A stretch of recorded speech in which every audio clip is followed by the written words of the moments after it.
Good evening, everybody. Good evening. Good evening. Welcome to Real DJs Matter.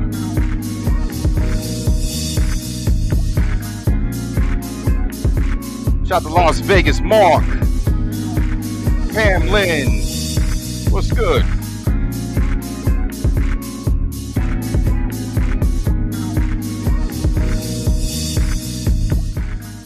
Yes, my name is DJ Tiger. This is Full Blast Radio. Welcome to Real DJs Matter. DJs have love for the music, love for the art form. We chop it up and talk music, life, and everything else in between. Big shout out to my brother Reboot Radio, DJ Brown Hornet. He will be with us momentarily. But we're going to set it off right now because we got legends in the building. We got real DJs in the building. We have Joe Ventura in the building. House music extraordinaire. Brother, like I said before, it's an honor to have you on here. Welcome. Thank you for having me, bro. You're welcome, man. We were talking earlier, about, the festival and everything. Before we get into that, though, I definitely want to touch on, just your whole career, man. Like, I have a few people that are what I call the Full Blast Tribe. It's a family of people I met before the pandemic, during, and it's grown. And a lot of us are house heads. Like, we grew up, listening to house music. And I'm sure you saw a comment from my brother Daryl. Shout out to my brother Kareem. And we love house music, man. Grew up on it, same as we grew up on hip hop. What was your, introduction into it? Like growing up, were you into like the other music first? So, I think when I was about 5, Okay. somebody gave me a record player. And it was an all-in-one. It was a record player with the speakers, and it had a cover that closed. Right. And I had to go all the ways down the street. Craig Fresh, hope you're feeling better, brother. I had to go all the ways down the street. I had to walk home with it. And I was 5, and it was heavy. It was big for a 5-year-old kid. Right. And I remember my neighbor back then. He seemed like he was like 10 feet tall. It was this black dude that lived next door to me. Mm-hmm. And he like came up to me and he's like, he sees me like trying to carry this thing and I'm struggling. He like comes up to me. He's like, yo, what's up, little man? And I'm like, nah, I'm just carrying this thing home. And he's like, here, I got you. And he picked it up. He carried it all the ways home. And when I got home, it didn't have a needle. It didn't have a stylus. Okay. So I actually stuck a sewing needle in there and took some of my mother's old records, and I used to put them on the turntable, and I would have to like listen to it real close, like so I can hear the sound because the sound wasn't being transmitted through the speakers. Right. And my mother was like, "You're gonna ruin my records. You're gonna ruin my records." Yeah. And I was like, "No, it's fine. It's playing. It's good." So I guess that was really when I look back in retrospect to music in my life. Mm-hmm. It was meant to be in my life at such a young age. And later on down the road, I ended up finding out that my great-grandfather was a professor of music, and he was a composer.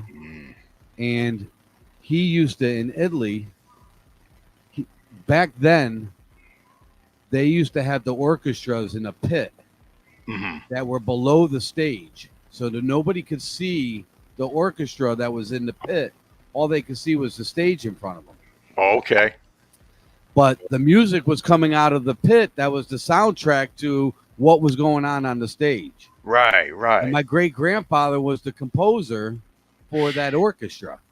Wow. And then he ultimately went to Africa and created some band that back then, from what I understand, they were like somebody. They were like world renowned.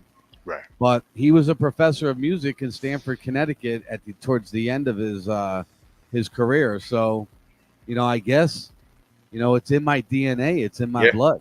Oh yeah. Shout out to Brown Horner. He just stepped in the building. Good to see you, brother. What's up? Salute, man. Sorry for the tardy, That's man. all right. Real world stuff, man. That's all I can say, man. Salute, Mr. Ventura, man. I appreciate the opportunity as well. I'm sure Tiger probably already said it, but I do appreciate being part of the affiliate showcase. How much of it have I missed? I hadn't had a chance to listen. I'm really playing catch up now. Oh yeah. We're all done. We're all done. Yeah. It was quick. Oh man. Yeah, we're just touching on the history, like how he got into music, and just explain that in his DNA, growing up, with the music, and his was he great grandfather, right? Great Great grandfather, yeah. Composer. Wow. Yeah. There's a story there. It's definitely interesting. So let me just I'll skip through, rather quickly, and then I know that at like 8 or 9 years old, I had one of those all-in-one cassette players, and fortunately, it had one of those real loose pause buttons on it. So I used to record shit off the radio, and then I would go and I would make my own little mixes with the pause button. Yo, we call them dub tapes. We call them dub tapes. And those that know, right? Yup.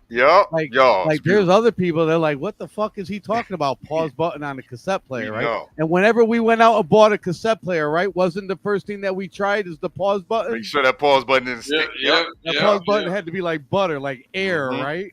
Oh man. Yeah. So and then I listened to a lot of rock, a lot of heavy metal when I was younger.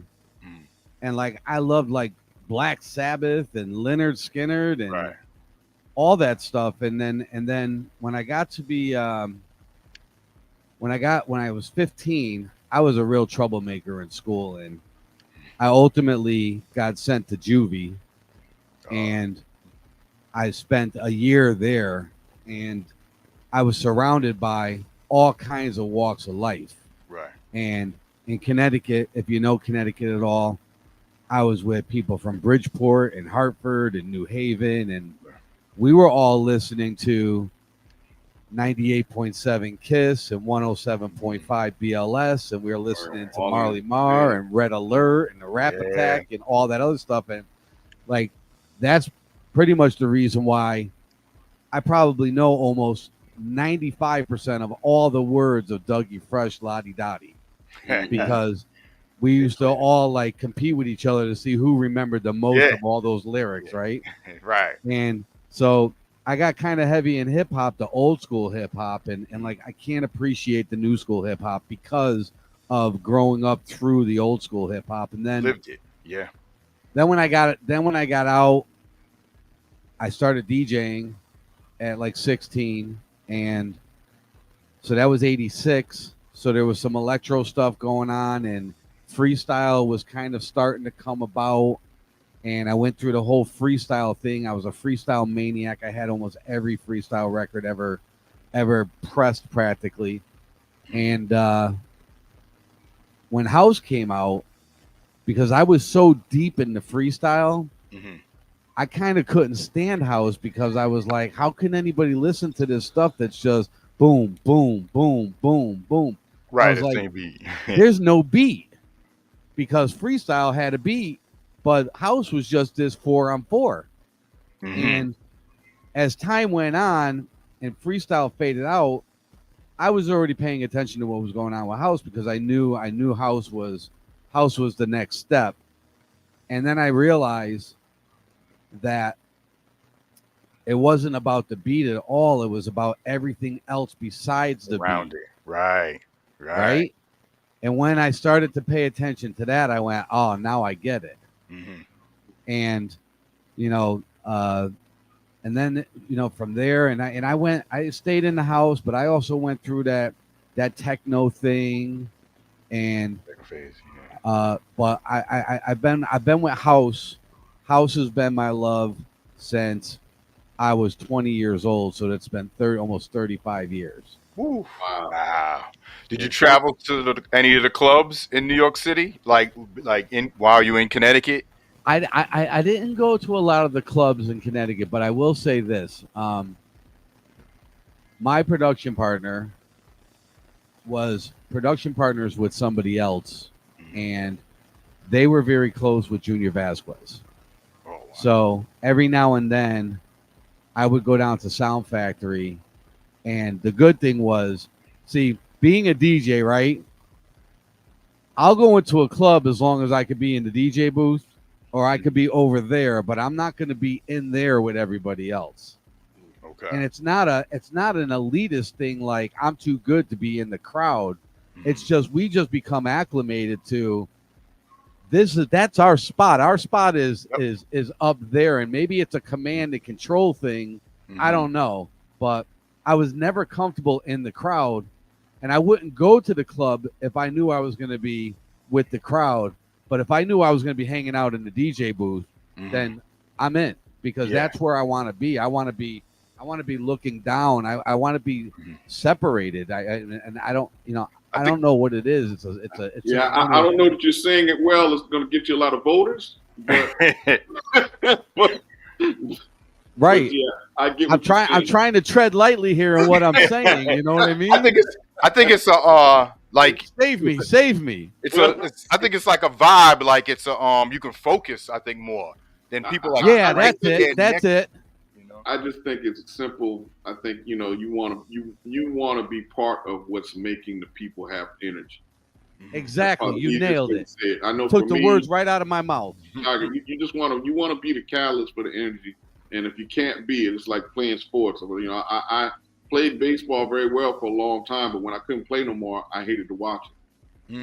Right? I don't watch no more. And I'm actually a pitcher, so pitchers are the guy who controls the tempo of the game. So that's a good perspective.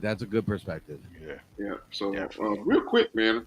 Shouts out to the Latin Rascals while we were talking about tapes, dub tapes and stuff like that. If you ever listen to their master mixes, y'all know what I'm talking about. Yeah, Paco's Revenge. Yep, shouts to the Latin Rascals, man. Those are the days. I still have some CDs of Latin Rascals KTU mixes. Wow. And when you listen to that, it is like a journey in time. Yeah. Man. And now that you're educated and you know where all that stuff came from, it feels even better, right? Yeah, but when you listen to it, you go, how the fuck? Like, yeah. How'd I miss that one? Yeah. What were these guys, what kind of trip were these guys on that they knew that was going to be classic one day later on down the road, and they picked out all the right parts. Right. Even and I'll throw one at you. Art of Noise beatbox. Those guys were killing that back then. Oh yeah. Now it's a classic. Close to the edit. Oh man, yeah. Yeah, I know the one you talk about. Yeah. The thing to me with that though is probably an art that's so we got years under our belt. I think what happens is breaking records. That's how breaking records. I don't think DJs don't break records now. You know what I'm saying? So obviously you're right. They had a high percentage of picking the hits, right? But they also were in one of the toughest markets to work in. You know what I'm saying? Yeah. So you got that pressure to really have that ear to say, you know what, this has got the formula I think is a hit, and then you go out there and go get it. But DJs, I want to make 2 points. I want to make 2 points on what you're saying, though. Number one, you think about the world that we live in today, and everything is attention deficit driven. Yeah. I make a track and people play it, and they're not even halfway through it, and I'm like, whoa, wait a minute, let the thing breathe a little bit, like we didn't even get to the break and you're already mixing out of it. You know what I mean? Yeah. But I go back to the Latin Rascals and what they were doing. first of all, what people don't realize is that those guys were cutting tape on and they were doing shit on Fostex 4-tracks.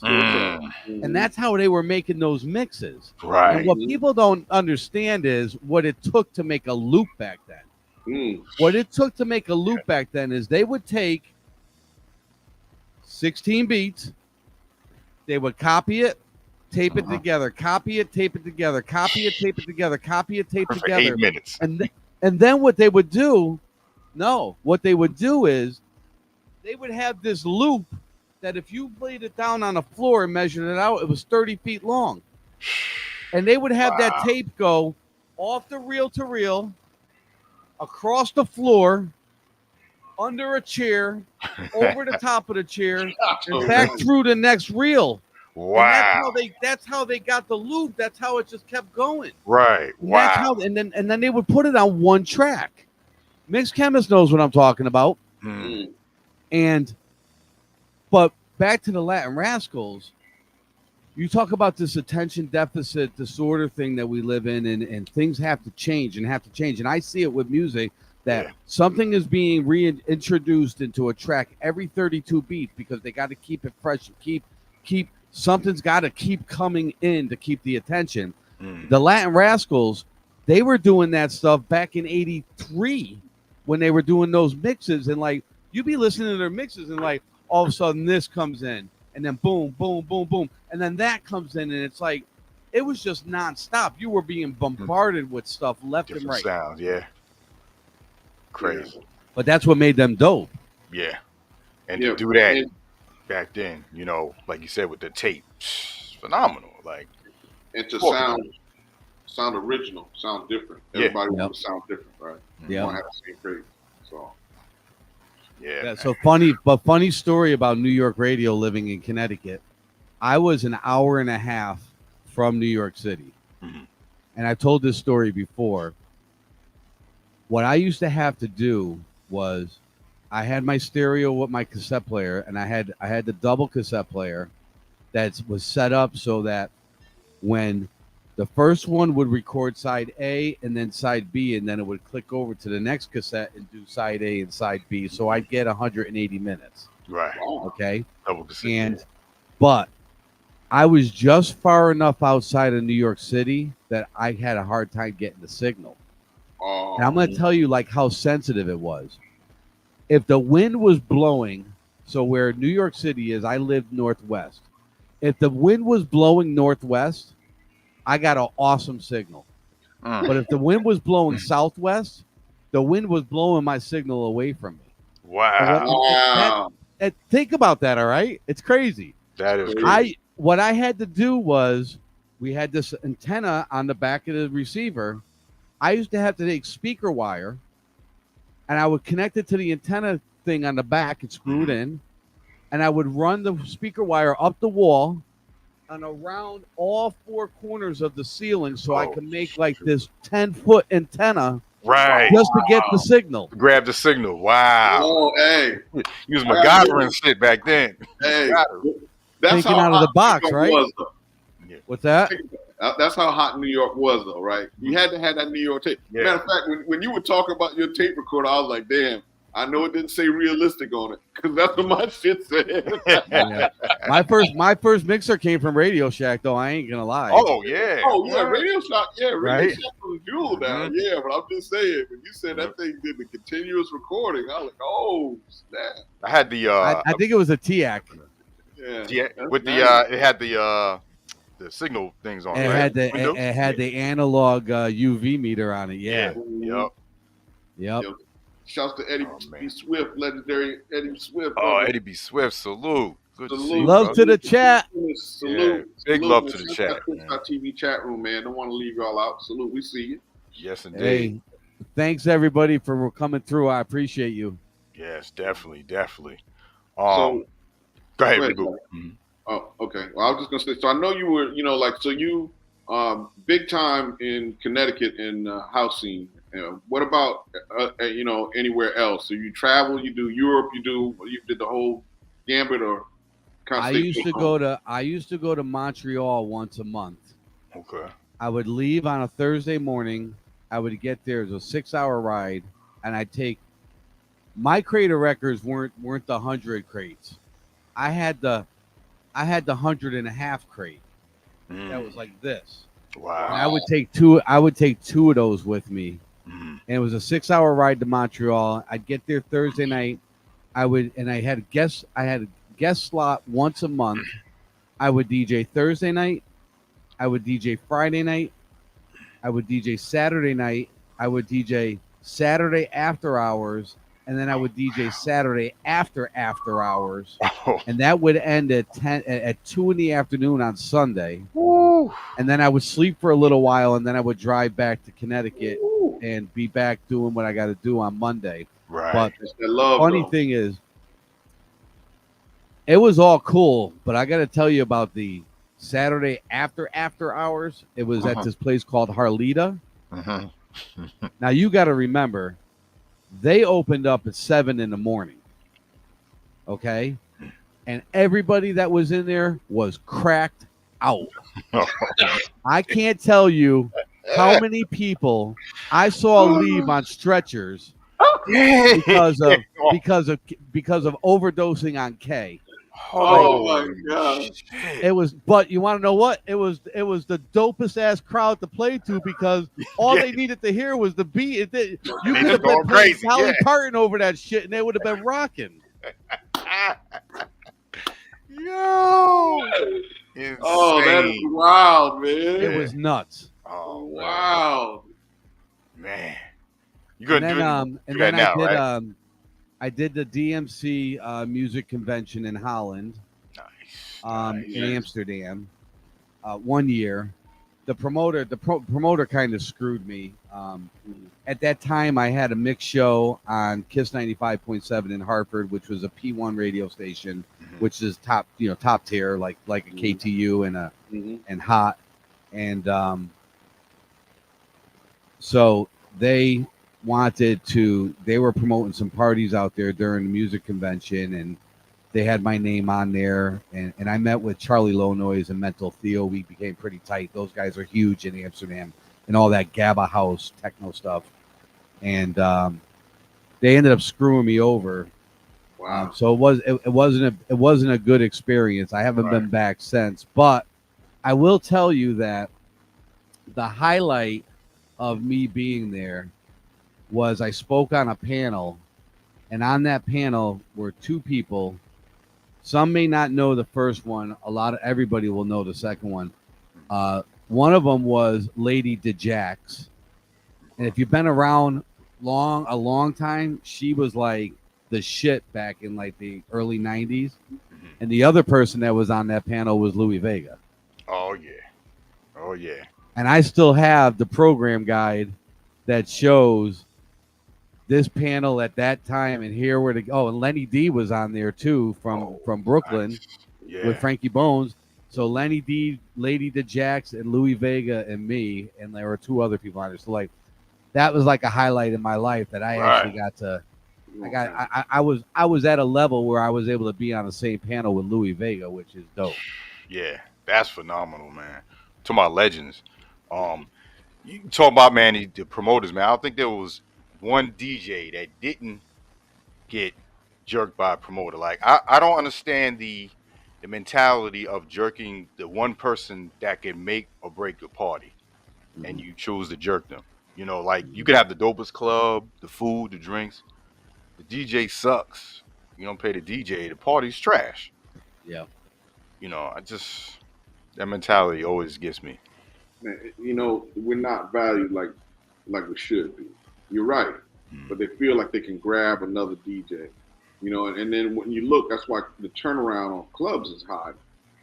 You know what I'm saying? Clubs don't last because you got the hot dude in there, but you're trying to jerk him.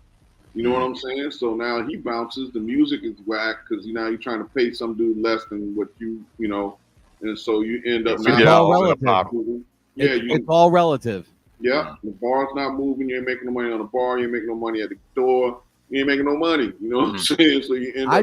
I just spoke to somebody yesterday who spins at a club in the United Kingdom, and we figured out how much he gets paid and how much time he spends DJing, and it works out to $25 an hour. And you want to know what? I mean, where are you going with that? And listen, I understand. I understand, but like, it's still that doesn't make it right. You know what I mean? I mean, right. guys are tradesmen invest thousands and thousands of dollars in their tools to be able to do their craft, and there are some people that are really good at their craft. I mean, why should that guy be subjected to getting paid the equivalent of $25 an hour because the industry has allowed that to happen? Right. They set the standards on what they think is good, and it's not. So here's my take on some of that though. My issue on some of that is that you've got the DJ that doesn't know what their value is, right? So that's something you could throw in there as well, because you got the up and coming DJ that may not being probably not groomed under somebody. So they take the gig for XYZ, and they're the guy that ends up killing the business anyway. You know what I'm saying? You get what you pay for. And now, you're out of business, whether it's whatever the cause is, but that's part of it is when me and you and I have had this conversation on the side about that as well, about this. People don't know what their value is. And so they don't even know what to ask, so there's some things in the DJ culture that probably need, I don't know how to describe it, because we all have different skill sets and different level of skill. So who is someone to say, oh, well, we're the final authority on it? But the reality is that you, like a guy like yourself, you're going to charge XYZ, and then now they're going to say, well, I don't want to pay that. Let me get a second opinion, and they may call me, and I do it for ABC. Now they don't call you back. I come in there, man. I've been a DJ like long enough for me to get over the damn Sam Ash and get a controller. Yeah. And then I go in there and you get that. I can't figure out how to use a soundboard. I can't, you know what I'm saying? I'm just standing around with it. I'm calling my boy because he know a guy to know a guy. Yeah. You know what I'm saying? How you play the next song? Yeah. And I mean, again, you end up killing the venue, but so it's like, instead of that guy that wants to learn the craft reaching out to someone humbly and saying, look, you do this, I like to do it this way, can you show me? And then go from I don't think we're ever going to change it unless we just open up. The only way you're going to change it is to open up your own club. Yeah. Man, yeah. I had a conversation about that on the way here. I mean, it's the only way. It's the only way it's going to change is you got to open up your own club, and you got to be in control and run it your way. You got to hire talent, and you got to be able to recognize talent and understand who's prepared to be brought up and who there might not be any help for. Right. True. And that's another generational thing right now, because you can tell somebody that and then you're a hater. Yeah. You can tell somebody, look, man, this might not be for you. You know what I'm saying? Oh, you hating. What? You keep dropping on the 3 and it's supposed to be on the 1, sir. You know what I'm saying? We got a fundamental problem, and that's because you don't know how to count. yeah, right. Start from there, like get the music, exactly. So I know you know how to pick the music and you know what's good, but you still don't know how to count. Right. Yeah, it's sneakers in the washing machine, man. Come on, bro. I love that metaphor. Mixing like sneakers in the washing machine. Yeah, oh man. Yep. So, Mix Kim is tone deaf. Yep. Yo, Mix Kim said something that is probably really true though, man. He said DJ got to bring 150 people to get paid. Yeah. I mean, really, right? And then you got, and then I'm hearing you got people out there who DJing for like drink tickets and stuff like that. It's like, yeah. What? Just give me the bar, like a bottle of Grey Goose for you and 10 of your friends is good enough. Like, come on. Yeah. So, but that's my point though. We devalue ourselves, right? So I mean, you got some of that going on. So it just you got I mean, tough. I guess technically you're right though. It starts with DJs running clubs and making money.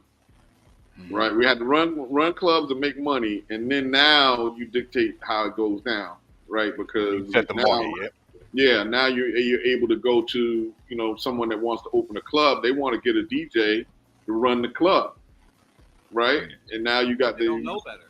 yeah, you take the power back. Right now, we used to have the power. You knew you had to have that DJ. Whoever that hot guy was, he could go to any club in town and demand. You put him on a flyer, it's gonna be sold out. Put him on. Yeah, we used to have that power.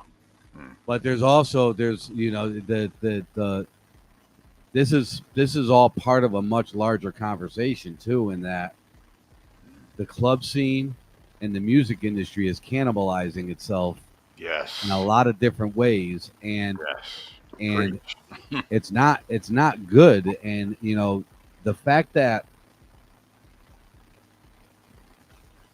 you can't relate to somebody and how they spin and how their mind works and what you're going to get from them when somebody does just an hour set at a festival or something along those lines. Like, what are you going to learn from anybody in an hour? Okay. And the reason why Junior Vasquez became so popular, aside from remixing Everybody and Their Mother because he had the hottest club, was all those people that went to Sound Factory every Saturday, they knew what they were going to get. They knew what they were going to get, and they knew what they weren't going to get, which is even more important. Yeah. And those days are gone. I mean, residencies, it seems like they're gone. Like nobody has a real residency because they're sticking 4 guys into a, let's be real, okay? If the club closes at 4, it doesn't start getting jumping where people are actually even being receptive on until 11 or 12. So now you got 4 hours. You got 2 guys that already played, and you got 3 more guys that got to play in the next 4 hours. Like, what are you learning about anybody? Yeah. Yeah. And that in itself makes everybody sound the same. Okay. I talked to Glenn Frisha, who I talk to almost every other day, who's a very close, near and dear friend of mine. And he'll go to a gig that he gets booked at, and he gets there early because he wants to know what everybody before him played so that he knows what not to play. Right. And he complains all the time because the second guy played the same shit the first guy played, and the third guy played the same shit the second and first guy played. Yeah. And it blows his mind because he's like, how did you differentiate yourself? Yeah. Nobody walked away and said that guy was good because they don't know whether you were number 1, 2, or 3. Yeah. Yeah. That's man, that is crazy. I wouldn't even want to do that. Like, he played that songs like, okay, I know I'm gonna go somewhere else. Like, have some free thought. But see, we cut from the old school cloth though. So we want to be different. You want to like you said, you want to hear what everybody else like me. I was actually just talking about this with your version. Like, the thing about your version is you actually hear the same song all day long, but it's done so different that no one gets tired of hearing it. But not just that, we all listen. When you look in the sets, we're all listening because the DJ doesn't want to do the same blend over that someone else did. Yeah. Like, we understand. We want to be different. Yeah. So, like I the younger man, now I'm growing more gray hair the more I fucking talk. But the younger DJ, doesn't grasp that concept. It's like, when I'm on a raid on Twitch and I hear I scratch, okay, I'm not playing that. I'm not playing that. I'm not playing like based on what they, I've been come behind you and say, okay, I'm not even gonna go that genre. Tiger gonna burn that whole thing out. Let's go with reggae. You know what I'm saying? It's a whole nother vibe, man. But like that type of stuff comes with, knowing how to build a vibe, which, like, going to what, Joey's talking about is it's hard to build one in an hour anyway. right? Let's be candid, right? You can't fully paint that canvas in an hour. Yeah, exactly. So that's in a club. Like, no, I mean you gotta come out this fire with banger, banger, banger, banger, banger, banger, banger, and hope that you can get something in there. But even then, is what it is. But if you can, everybody, you know, I have a lot of people that say to me two things. I can't believe you do 12 hours every Friday. And then the other thing is they say, why do you do 12 hours every Friday? And I don't know how to do a 3-hour set. Right. I don't know how to do a 5-hour set. And I need 12 hours to be the conductor and take people on that journey. Right. Now, that journey might be very similar in that in the beginning I play a lot of stuff that's familiar, and then I go somewhere else, and then I go somewhere else, and I go somewhere else. And you know what? Sometimes towards the end, I go deep, and sometimes I go high. And I don't even know where that journey is going to end until I get to the end of it, and I look back and I went, oh, that's where I went. Yeah. It's like looking at the GPS to see where the hell I went, because I don't even know where I went, because it wasn't even, I didn't plan my trip. Yeah. It's just, the vibe is taking you where it wants it to take you. That's right. I did a, we used to do songathons, like every month people would donate and they would you know, ask for specific songs. So I did a house, an 8-hour house set, and it was dope. And people were like, yo, you did it for 8 hours? Like, wow. And they were like, I was like, yeah, I thought that's what we did. Like, we went to a club, you know, you get there early to set up. I'm there to like 10 to 4, 6 hours, one DJ, not 8 or 9. And it was, to me, that's like a normal thing that what DJ is supposed to do. And it, I don't know, it blows my mind that people. Benji just said he doesn't get wet until hour 6. Wow. I love you, Benji. Lily Pita, how are you? Chris Yos, D. Cristino. Thank you guys for tuning in. Yes, I appreciate you. Shout out to Lou Diamond. Shout to you, Reggie Ward. Reggie Ward, salute. Good to see people in here, man. Nerd Chris. Nerd Chris. Nerd Chris. But you're right. Honey, how are you? Ronan C. I think that's the spoil of Twitch, and even how, like, let's be honest, like even edits. You got most edits, like it's what, 2 and 2.5 now. You know, I mean, you know, I've listened to some edits where I know the person making the edit didn't know the song well because they cut the meat out.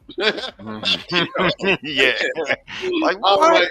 Why would you do that? Yeah, I'm like, damn, you don't even know what the beat is. Like, you forgot the best part of this entire song. Yeah, you cut it out, man. Because you were more concerned about sticking something in 2.5 minutes than what you were sticking in it. Yeah. Yeah. And I mean, that's right. And I mean, that happened recently. Like, I was getting some music, downloaded something, and didn't listen to the whole thing. Now I'm in the middle of a set. I grab it, and I'm looking for, you know, the meat. I want to cut it. I want to break it in. You know what I'm saying? Like, this, like, you know, taking the good times break out of good times. You know what I'm saying? Yeah. You know what I'm saying? I'm like, or taking the whole rap out of Rapper's Delight. Yeah. I'm like, right? So then I'm mad. You know what I'm saying? When I realize what happened, I'm mad. I'm like, damn, why the hell would you make this edit? You know what I'm saying? And somebody paid for that. You know, like you don't know what you're doing, man. You feel like you got swooned, like somebody played a bad joke on you. Yeah. Well, yeah. I mean, but it's like they don't even know. They just want to drop the good times and then get in and out before you. But like all the old heads are looking for that. Everybody's looking for the break. You know, there's no break in it now. You know what I'm saying? Yeah. Music lovers. Yeah. But the dude making the edit doesn't realize, may not even be, you know, like we say, battle tested. You know, like in a club or whatever. Man, doesn't even understand why. You know, that's why you take it out. You don't understand. You know, it's like certain songs. I tell you what, though, I will say this about when you talk about music genres that keep it real. I would have to say that the hip hop genre of DJs, they keep it real because there's no other genre that there is a DJ slash technician doing artistry with his tools more than hip hop. Now, there's artistry in house, in my opinion, and my opinion is different than other people's opinion, but I always strive to listen. I grew up on Frankie Knuckles. Oh man, and there was nobody ever, and my crew will tell you, I say it all the time, there was nobody ever more smoother than Frankie Knuckles to get out of one record and into another record, and you turn around and look back and go, how the fuck did that happen? Because I didn't even hear that shit coming. You even hear it transition, yeah. Okay, like, and maybe he had you know, he had the ability to identify key back then, where now technology makes it real easy for us. I'm in a C minor, I grab a C minor, and they're going to go together, and I'm not going to have any train crash in there.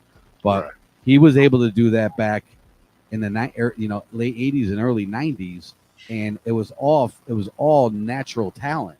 Right. And I strive when I play.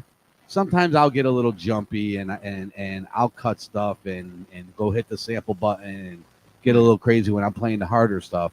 But like when I get into the more groove stuff or the deeper stuff or the melodic stuff, I'm trying to be flawless from one record to the next record. Yeah. Seamless. It just and sounds I want to impress myself. I don't even care about who's listening. I want to see how good I can do it. I did that shit. Yeah. Right? And there's sometimes where by mistake, this one's going doo-doo-doo, and there's this little ding-da-ding-da-ding.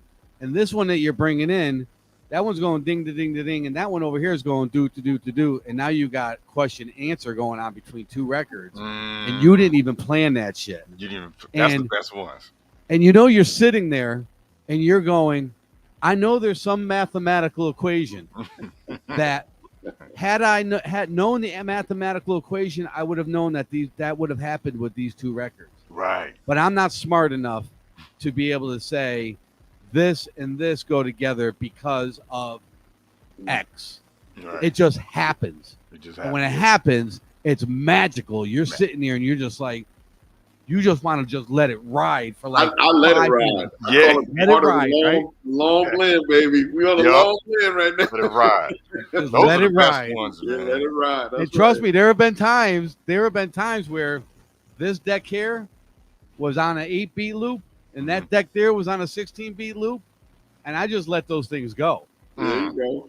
I went to the bathroom, got myself a drink out of the refrigerator, came back, and everything was still good.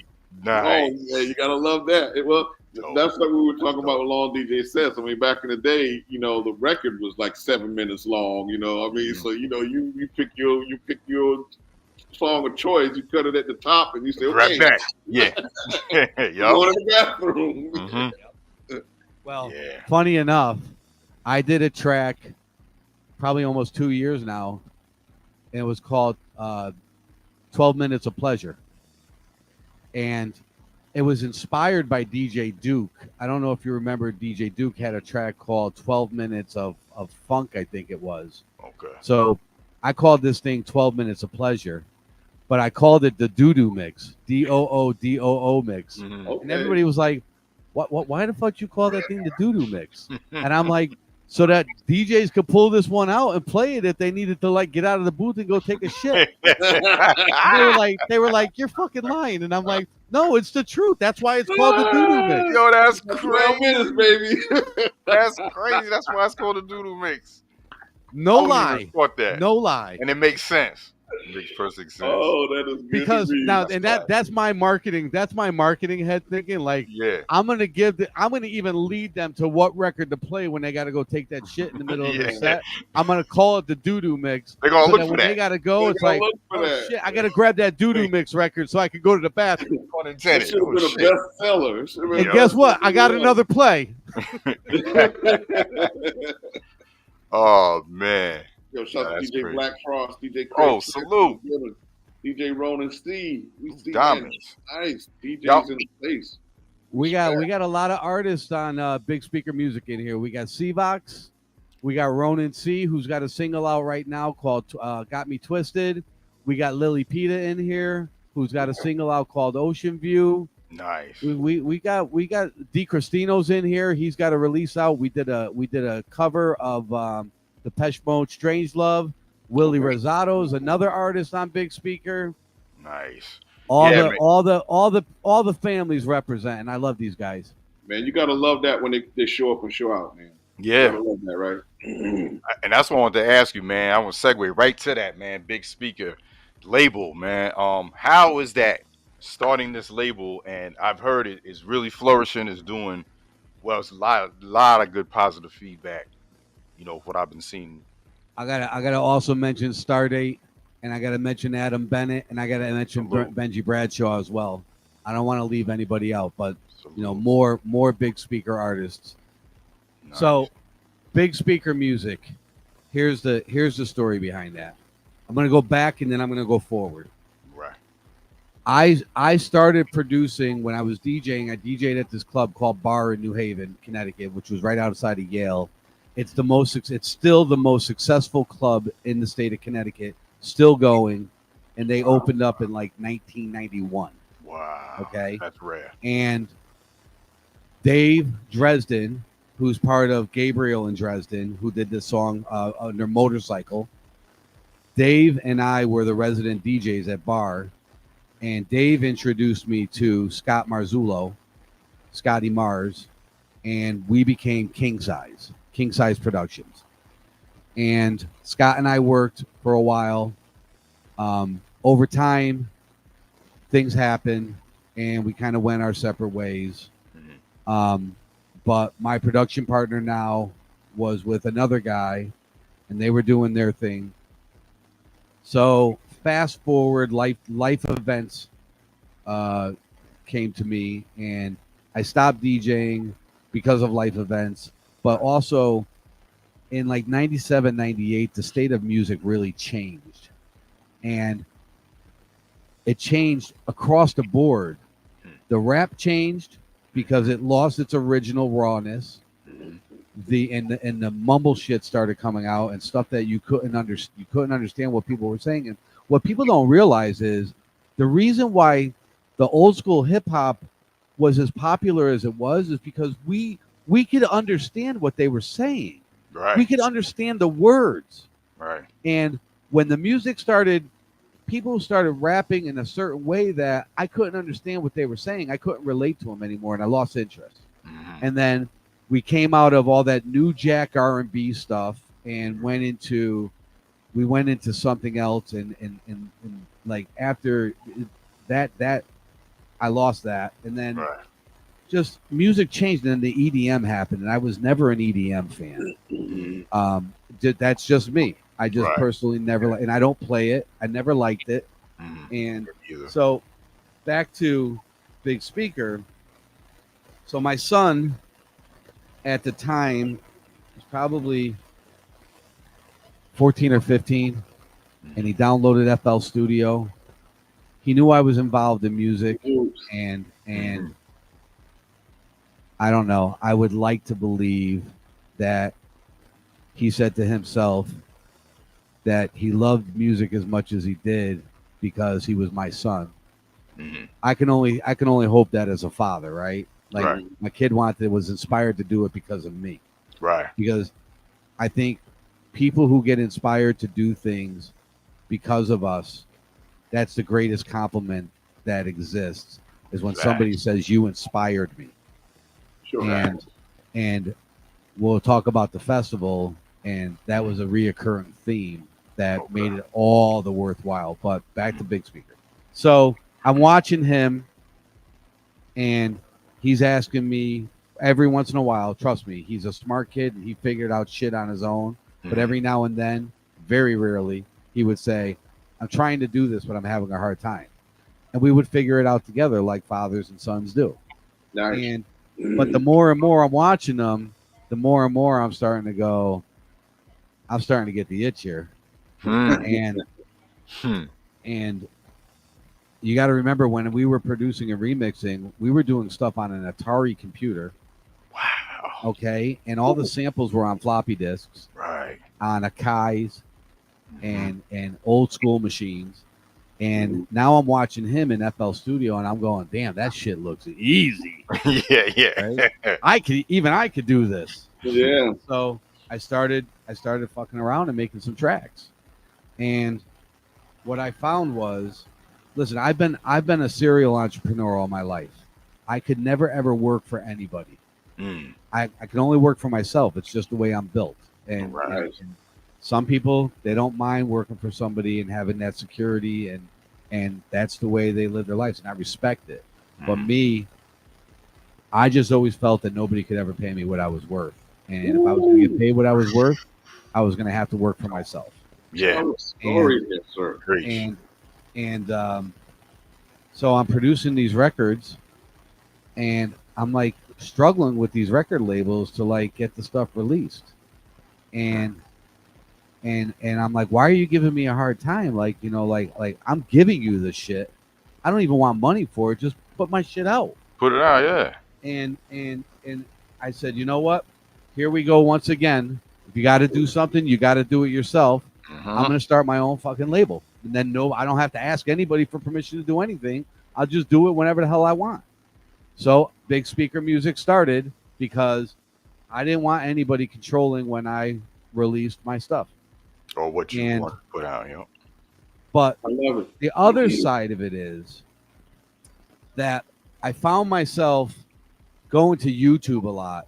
So these guys know this, and I'll say this real quick. In 2000, I had a record collection of 30,000 pieces. Okay? In 2000. Wow. If I still had that record collection and I kept on going, it would probably be 350,000. Right? I sold my collection out of necessity because I was broke as broke could be.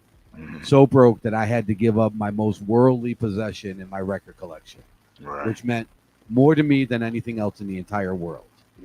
And so now I'm on YouTube and I'm listening to stuff that I used to have on vinyl, and I'll listen to it on YouTube. But I found myself reading the comments, and the comments were of one of two types.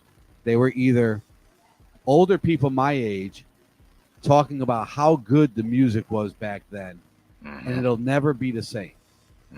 And the younger crowd saying how lucky the people that grew up during that era with that music are to have been able to live it.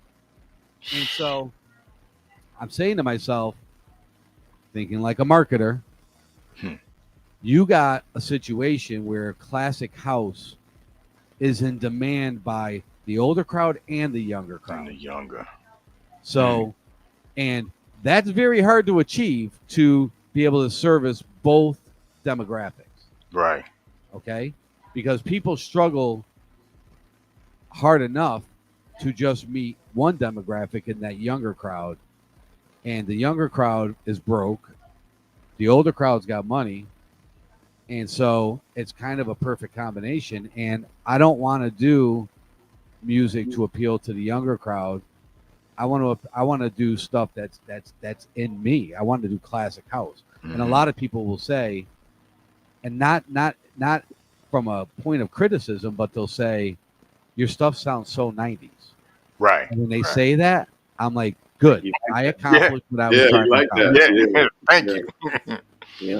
Like to this day, almost all the pianos that we use in our tracks, they come out of a Korg M1. Because everything back in the 90s was a Korg M1. Yeah. Okay? And so, you know, the house piano sound came out of the Korg M1.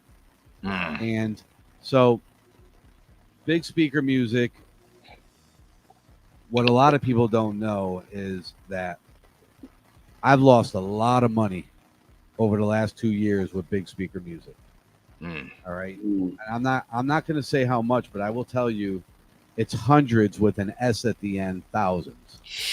Wow. Okay. And it's not because the music sucks.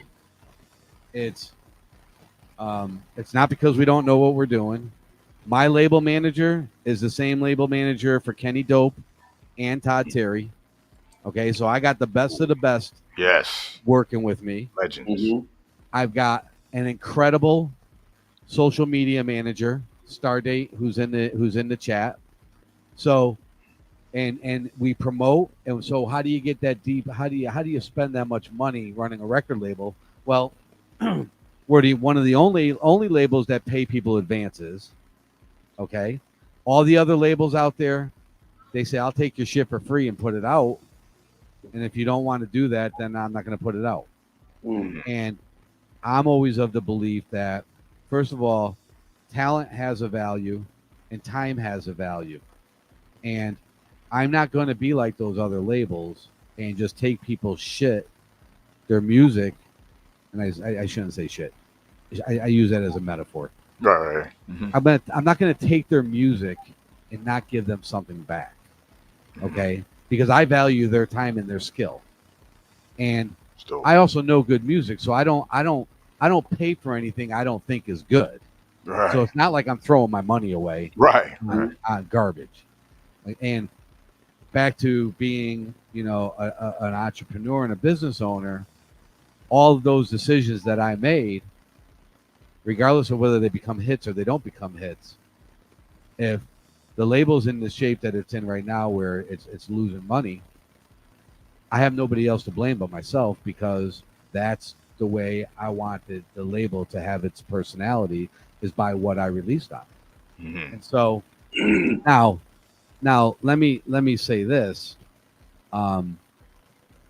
It will come back to me eventually. It's a marathon. It's not a sprint. Mm-hmm. Okay. And the beauty of it is all it does is all you need to do is get one hit. And what ends up happening is your whole back catalog blows up. Right. Because now you've got status and you're. And so they go and listen. And so now people go, damn, that song blew up on Big Speaker Music. I wonder what else is on Big Speaker Music. Yep. And then they go back into the back catalog, and that's really where the money is. Right. Okay. So, but Big Speaker Music, it started as it was a labor of love. It was a passion project. It was never about a P&L. So I don't want anybody to sit here and think I'm sitting here and going, I lost so much money on this record label. That's not what I'm saying. Mm-hmm. What I'm saying is, I guess what I'm trying to say is, I don't want people to be under the, this is another bigger discussion. I don't want people to be under the impression that the label's been around for 2 years. We've released over 200 releases. Wow. We're putting out 3 or 4 releases a week, which it's going to remain this way until the end of the year, because our back our signed stuff was that stacked up. Mm-hmm. But we're not rolling in the dough. Right. By any means. But like I said, it was never about a P&L. It was about building a label that had a specific purpose, a specific sound, that I had the freedom to do whatever I wanted to do with whenever I wanted to do it. Mm-hmm. And it's been an educational process too. Go ahead. I just rambled on for a while, so I'm sure you guys have some questions. Oh, no, you're good, man. Breaking it down, what it takes to, put a label out, and you did it, first of all, you did it to the love of the music. And like you said, the artists you're dealing with, you wasn't working with artists you didn't believe in. You believe in these artists, you want to put them out. And to me, I think, like you said, a marathon, it's gonna show over time. Mm-hmm. It's gonna be more appreciated. Like the music that stands the test of time, I think that's what you're aiming for. But I'm not a sellout either, and I'm not gonna go buy something that doesn't fit my vision, right? Because I think it's a moneymaker, right? Okay, right. You know what I'm saying? Yeah. So I get and admire your position, right? Mm-hmm. So let me preface this, So I like that. I think that's something that Tiger and I both kind of walk. It's one of the reasons why we get along so good, because we're not the normal industry. You know what I'm saying? Like I got no problems with supporting another radio station owner on my radio station. You know what I'm saying? Matter of fact, I have worn a shirt I got off of Full Blast website. Yeah. And he didn't realize it. I didn't even know. Yeah. It's a nice shirt. I was like, yeah, I bought it off your shit, man. Yeah. I was like, yo. Yeah. Love. But my point, so my question is though, going back to, because everything doesn't always have a great ending, right? So you can have a noble effort. You can be in the right place doing the right thing, but it doesn't always mean you get the right result. But in your instance, what you have is inside knowledge of the business, more than the average person maybe walking up, and trying to get into it. It's not like you're someone trying to hustle records out of your trunk. You know what I'm saying? You know the ins and outs of the business. So I'm curious, like, house music has such a big following, when you talk about overseas and like, you see all of these big, massive venues with all these people in there. What do you think is going to take though to break what you're looking for? Because I mean, I get what you're saying and I understand. I mean, I actually kind of live by a similar belief that, you gotta do something you love, you do it at a high level, and you work harder for yourself than you would for someone else, and you'll end up successfully at the end of it. But, this game is a dirty game. You know what I'm saying? So like it's many pitfalls. It's pay for play. It's you've got the janky promoter. You've got, jerk contracts. So, you're doing it with the bar, like how we think it should be done. I'll be candid. If it's something I can do, and I'm not saying even acting like I'm a major radio singer, but if it's something I can do that will help you in that journey, man, let me know, because I want to see you succeed. I've done this with Tiger, man. I want to see you succeed. I live by that, because if you succeed, then I know it can be done, A, and then B, the hope would be that maybe you look back and say, okay, man, you know what? I got another opportunity. Let me holler at Reboot. You know what I'm saying? Or likewise, a flip flop. But like your avenue is an avenue I'm not familiar with, but I know you didn't just walk down here without the end game. So I'm curious, what do you think the end game is, especially in your market where, there are venues that have thousands of people in them? What do you think that is that you need to get that push? Great question. It is a good question, and I'm going to give you an answer you're not going to expect, but then I'm going to kind of segue a little bit so that to kind of clarify it. Mm-hmm. I'm going to work my ass off on this label, on my own music, on Twitch, and I'm going to do it until I die. Okay? And my end game is going to be that I'm going to leave some kind of legacy or some kind of impression on people that, the reality of the matter is that when we die, everybody shows up at our funeral, and you know what? 6 months later, if they're not family, they maybe think about you once a month, and 2 years later, they maybe think about you once a year, and that's the anniversary of your death. Mm-hmm. And that's just the hard reality. Those are the facts. Right. Okay. And listen, my mother passed away 3 years ago, and I thought about my mother every day for the whole year, first year. Wow. But then the next year, it was every other day. Mm-hmm. And the next year, it was once a week. And that's just the way life is. And if I could walk away from this, and there's somebody who is talking when I'm gone, then I've accomplished what I want to accomplish. Okay. And if I've touched somebody and somebody says, I got my break when Joe invited me to be a part of that first affiliate festival that they did. Word. And they, even if they don't talk about it, even if they don't say it out loud, but as long as they think about it and they remember it, that's just as valuable. Yep. And so, I don't know what's going to happen with music here. we're going into some scary times, and it's scary for a lot of different reasons. I don't know if you realize this. I don't know if the people in the chat realize this, but Beatport receives 25,000 new submissions a week. Okay, that's 100,000 new releases in 1 month. Okay, and I'm going to tell you right now, that ocean is real muddy, and it is really hard to get through, and really easy to fail in. Right. Regardless of how good it is. Right. And you know, it's all futuristic in nature, and the reason why the problem exists because technology has excelled and progressed and made it easier for people and made it so easy for DJs that shouldn't be DJs to be able to DJ. And listen, okay, and we do not say that every week.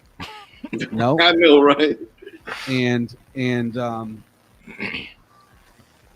you know, back in the and I hate to say back in the early 90s, but you know what? Back in the early 90s, you could walk into a record shop and there was a 10 by 10 square with 100 records up there. And that was pretty much what you needed to be concerned about if you wanted to stay current. Right. I used to record all of the overnight shows on a reel-to-reel, and I used to set it at 7.5 inches per second so that I could get 4 hours out of it.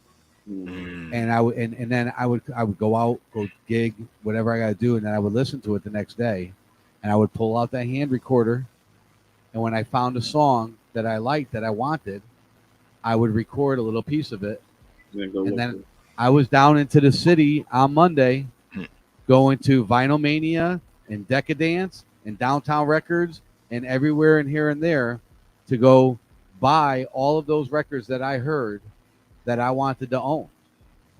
And we had to work our ass off to, I mean, that's the stuff that you had to do to get quality stuff. Yeah. And listen, the digital platforms are great, and I can't say anything bad about them, but it's really hard. There is so much good music. I don't know how many people shop on Beatport, as an example, but and TrackSource has the same thing. You can go and you can search by date for all the releases that came up in the last week, and you're going to find a ton of stuff that is absolutely amazing that isn't on the top 100 chart or the top 100 house chart, that you're going to sit there and scratch your head and go, why the fuck isn't this on the chart? Because this is dope. Yeah. But that's the world we live in, is that there's only 100 slots on that chart, but there might be 1,000 great songs that came out that week. Yeah. And you got to dig. You got to digitally crate dig those websites to find it. Yeah. You got to put the work in. I've said that before. I said that's the new digging to me. Is, you know, people, you know, if you like vinyl, but to me, what you're talking about is, I've been saying that it's the new digging. You know, it's just, you just do it digitally. You know, you stack it on a terabyte. You don't have to worry about air conditioned storage. You know, all that stuff. You know, what I'm saying? You know, you're good, man. You know, you travel around with this little thing on. Hey, I'm good. I got 2 terabytes of music with me. My 12-hour stream on Friday, I start preparing for at 6 o'clock at night on Thursday. Okay. Thursday, thank God, TrackSource releases all their new music on Thursday. Nice. So I crate dig TrackSource on Thursday, and then I go to sleep. I wake up at 4 o'clock in the morning on Friday. I'm in the studio, and I'm crate digging Beatport. Then I've got 100 tracks I bought on TrackSource the night before. I got 70 tracks I bought on Beatport that Friday morning. Now I got 170 tracks to go through, because all I was doing was needle dropping to determine whether I wanted to buy those tracks or not, because it's either I like it or I don't like it. Right. It's that simple. It's black and white. Mm-hmm. Like, I've never sat there and said, I don't know whether I like this or not. yeah.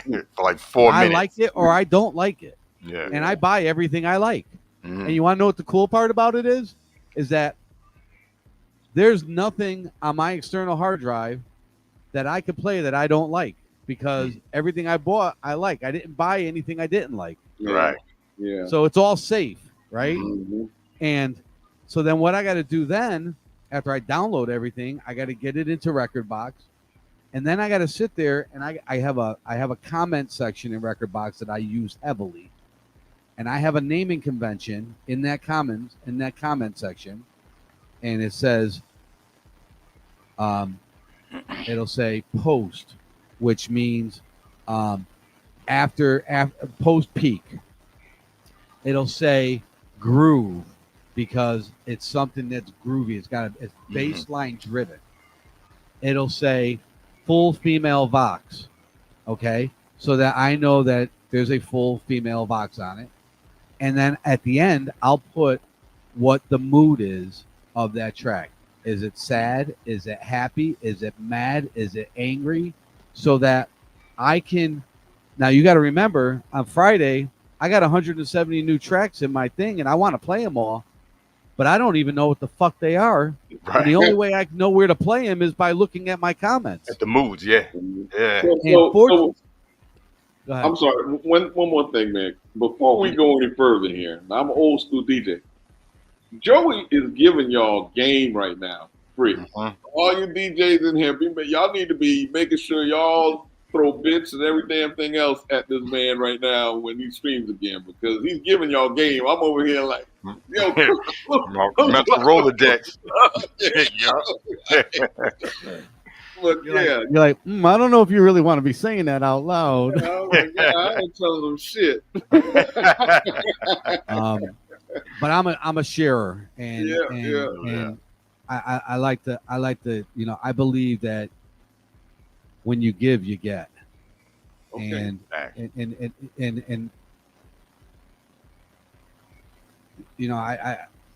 I like to share information. I get people that say, well, like that's great that you like to share, but like, don't tell everybody everything.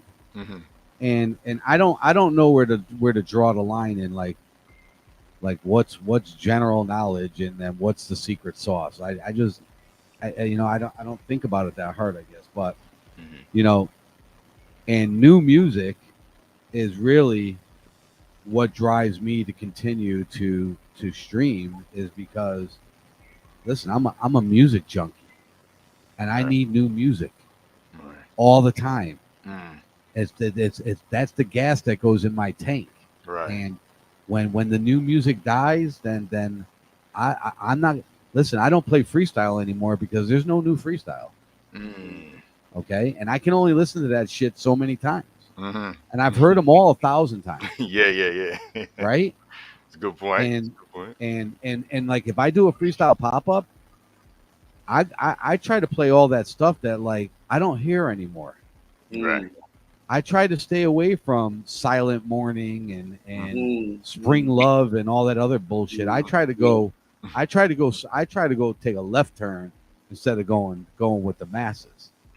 And maybe it's an education process. Maybe it's to let people know that there's more layers to this onion than just what you hear. Right. I think we all. I know for time myself. I think it's playing the obvious all the time. Right? Yeah, if people are spoon. I think the biggest thing is no challenge from the consumer anymore.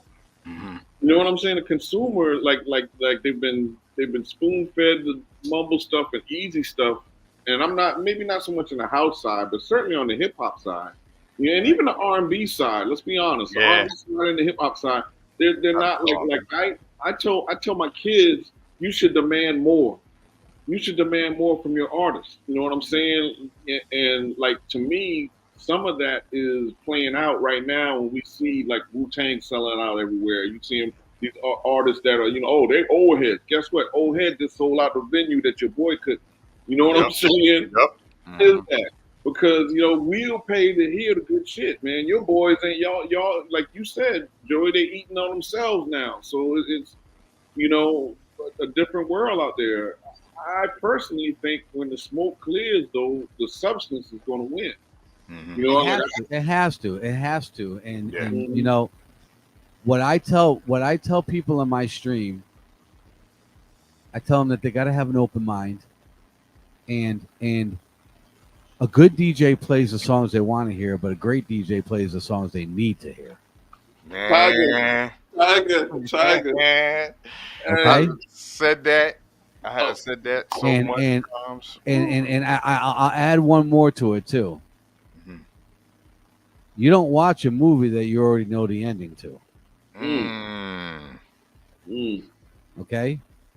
So stay tuned and listen to my stream, because you're not going to know what the ending is until you live through it. That makes people come back. That's why when I say sometimes I end deep and sometimes I end up, and it I don't know where I'm going. I don't even know what the end of the story is until I get to the end of it, because it writes itself. Yeah, it does. I'm gonna say this, man. Tiger, it's taking everything in me not to say pause, man. Pause game, yeah. Like, when you sound like, man, taking everything in me, I'm like, you probably don't even know what I'm talking about. So I'm like, I'm not gonna say it, but I figured you'd get a crack out of that, man. Go ahead, elaborate. So it's just like in hip hop, there's this when you say a certain term, like I'm gonna go deep, it's like pause, because you're not talking about sex, so you're saying pause to let you know you're not talking about that. Right. Yeah. Okay. Yeah, so, I mean, I'm not picking on you, but it's just like, just like, because we joke about it a lot, it's like, you just sitting there, and I'm like, yo, I go deep, I'm gonna go deep. Have you ever watched The Office? Yeah. He said that's not what that she much, said. Not that much, a little bit, but go ahead. Yeah, when he says that's what she said, it's kind of one of those. All right, I got you. I'm being silly. I'm picking up what you're putting down. I'm connecting the dots. I'm the cornball out of the two.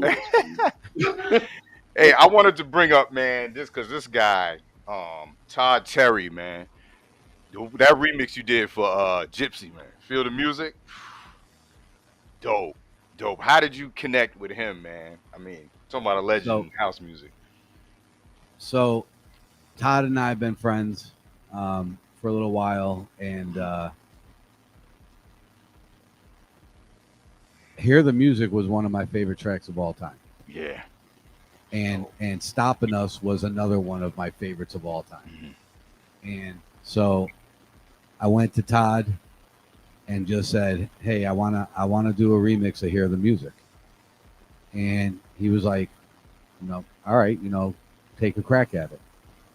And I didn't get stems. I didn't get parts from him. We basically rebuilt that thing from scratch. And I had to go research where the Stopping Us. I had to go research where that came from. Thank God for whosampled.com. Right. And another secret, right? And I had some ideas on how I wanted to do it already. And so me and my partner Joe, my relationship with Joe is that, I come to him with the vision or the idea, and I say, here's a reference track of how I see this going. And then he's the real musician out of the two of us. I could get around the keyboard a little bit and go move some MIDI bars in the sequencer and shit like that, but he's the musician. And what he'll do is he'll go put it together, and then I'll rearrange it the way I think it needs to be presented as a release for the DJs and so on and so forth. And then we do the radio and everything. So Todd liked what we did, thought it was dope. Todd's got a couple of labels, and fortunately for me, Todd thought it was good enough to put on Freeze. And Freeze is an iconic label in house music. And then he was happy with that. So I said, all right, let me press my luck. And I said, I want to do a remix of Stopping Us too. And he was like, all right, go ahead, take a shot at it. And when I brought that to him, he was like, yo, this is the dopest shit you ever did, bro. And I was like, honestly, I was like on fucking cloud 9 when like Todd's telling me that shit. Right. And listen, if you know Todd at all, Todd's like me. Like, I'll tell you what you don't want to hear just as fast as I'll tell you what you do want to hear. And like, if it sucked, Todd would be like, yo, that shit's whack. Like what were you even thinking? What were you doing? Like, you know what I mean? So don't you think we need more of that? I do. There's a lot of yes men. A lot of yes men. So, it's funny that you say that, because a lot of the people that are here on the chat that know me, they know me because I show my personality on my stream. I talk. I'm not that guy who I'm hard and I'm going to just play music and I'm not going to talk on the microphone. They're going to know me because I'm hard and I play music. Right. And like that shit don't fly no more. Like it just doesn't work.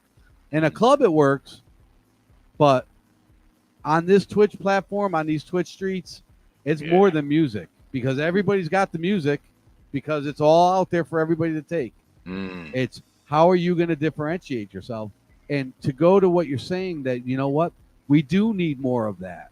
We do need more people out there telling people that sucks. Okay? Instead of blowing smoke up people's asses so that you don't hurt their feelings. Giving out participation trophies. Yep. Yeah. Last place trophies, right? Like I'm not built that way. Like I don't know how to lie to people like that just to make them feel good. If it sucks, I'm not gonna tell you it sucks, but I'm gonna tell you it's not that good. Right. Okay. Man, you just said another thing. I'm not that good at lying at people, because that is what it is. Right? It is. Let's be honest. It is. That is what it is. People want you to lie to them rather than tell them the goddamn truth. And you want to know what's crazy? I get demos all the time. And I got 2 canned responses that I never end up sending out as a canned response. I end up always having to go tinker with it because of the person that I'm dealing with, and customize it for them and personalize it. There are a lot of times where I'll say to somebody, listen, I appreciate your work. I get your vision, but it's not a fit for the label. And if I can make a couple of suggestions, I don't feel like this goes anywhere. And you need to focus on the last 2/3 of this and make it go somewhere, because the end sounds like the beginning. Or I'll say, you've looped this vocal loop too much. It's to the point where it's annoying. You need to let it breathe. You need to give it a break somewhere. You need to put a proper break into the track, because there's no proper break. A song has to be a journey. It has to have a start, a middle, and an end. And there's got to be something in between that's a transition in order for it to have character. And I'll share this feedback with people, and I can't tell you how many people come back to me and they're like, I can't tell you how much I appreciate you giving me that feedback, because I needed to hear that. Yep. Yeah. Because nobody else is telling me that. They got somebody next to them saying, man, that's dope. Yeah.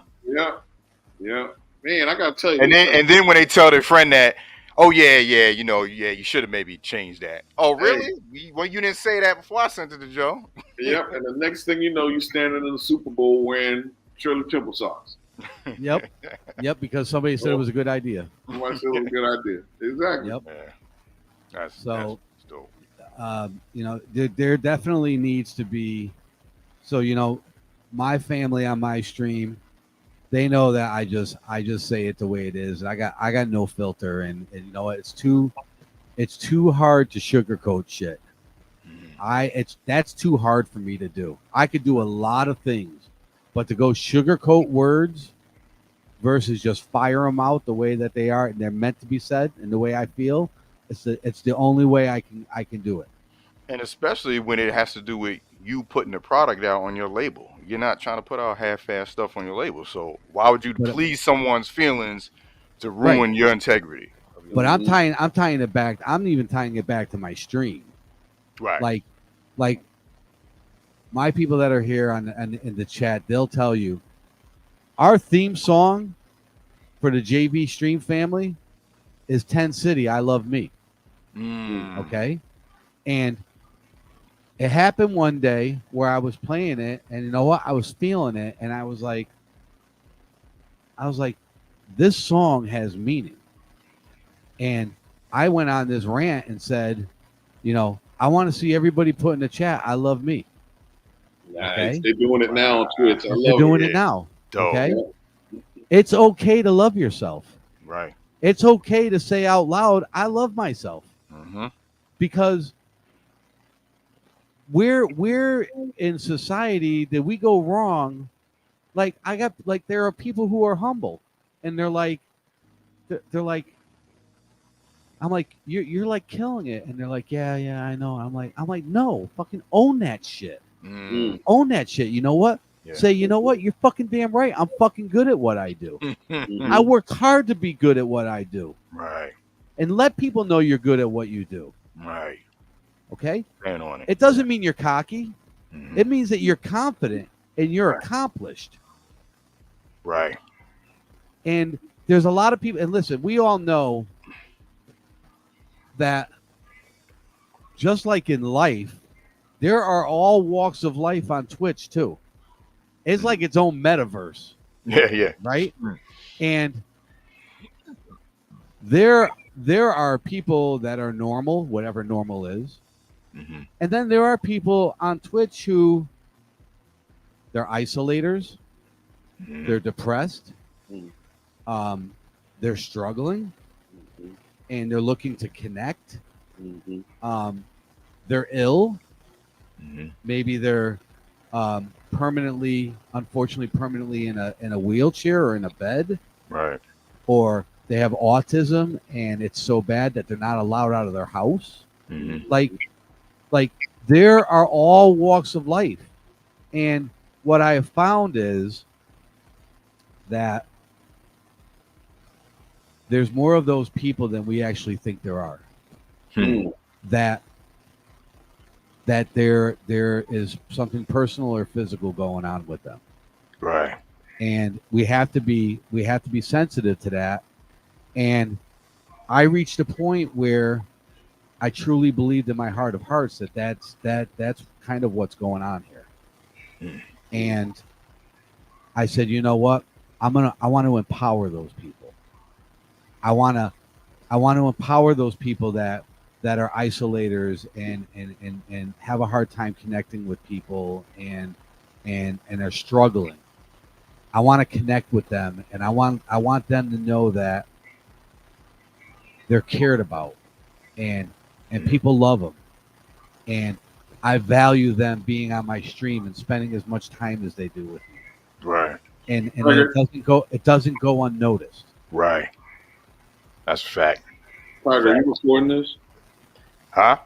You recording this? Oh yeah. Hey, so do me a solid, man. You need to put this on IG later. Just like this that part right there.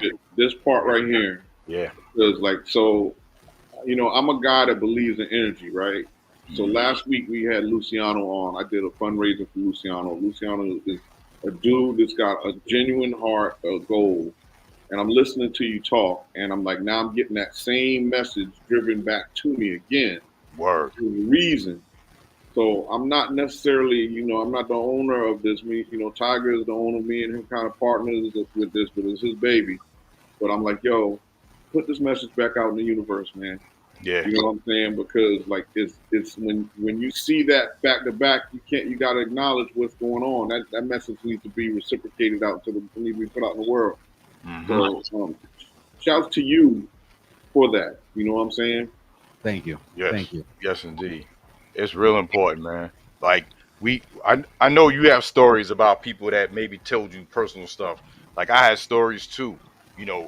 One of my good friends from the tribe didn't know her brother. He happened to be in my stream, and she noticed his name and found out it was a long lost brother. Like Wow, you crazy, kidding me? block That's wide. crazy. And it's like Wow. you don't even realize. I didn't even realize what I was doing for people. You know what I mean? So you Yeah. saying that it's just like And that's the power of music, though, right? That's the Yeah. power of music. And let's be honest, that's the power of good music. So when you talk about like house music, like just the energy from house music is all about love and positivity anyway to begin with, right? But I mean, I had I do a slow jam set on Sundays, and I decided to go classic soul throwbacks, and a lady, gave me some money, tipped me and basically told me that she was dealing with her mom that is going through dementia.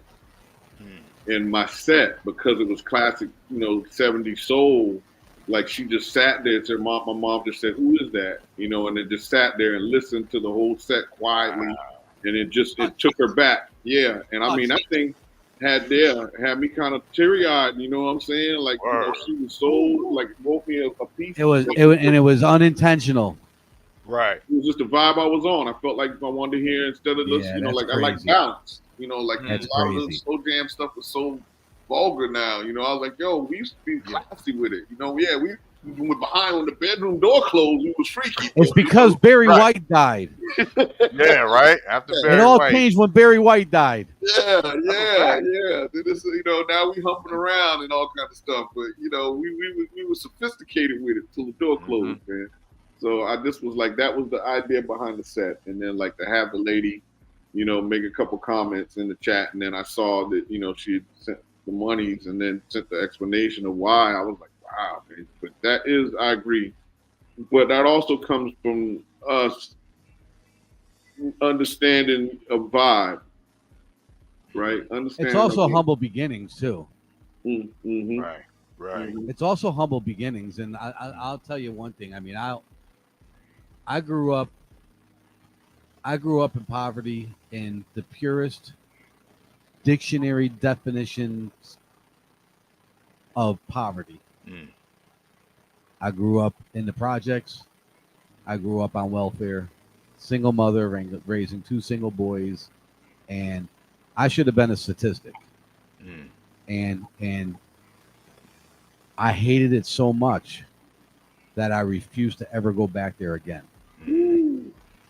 And I love when people tell me that I can't do something, because whether I'm capable of doing it or not, I'm going to fucking do it out of principle just to prove you wrong. Just to prove you wrong. You tell me I can't lift that car, I'm going to lift that fucking car up off the ground. Or I'm going to die trying.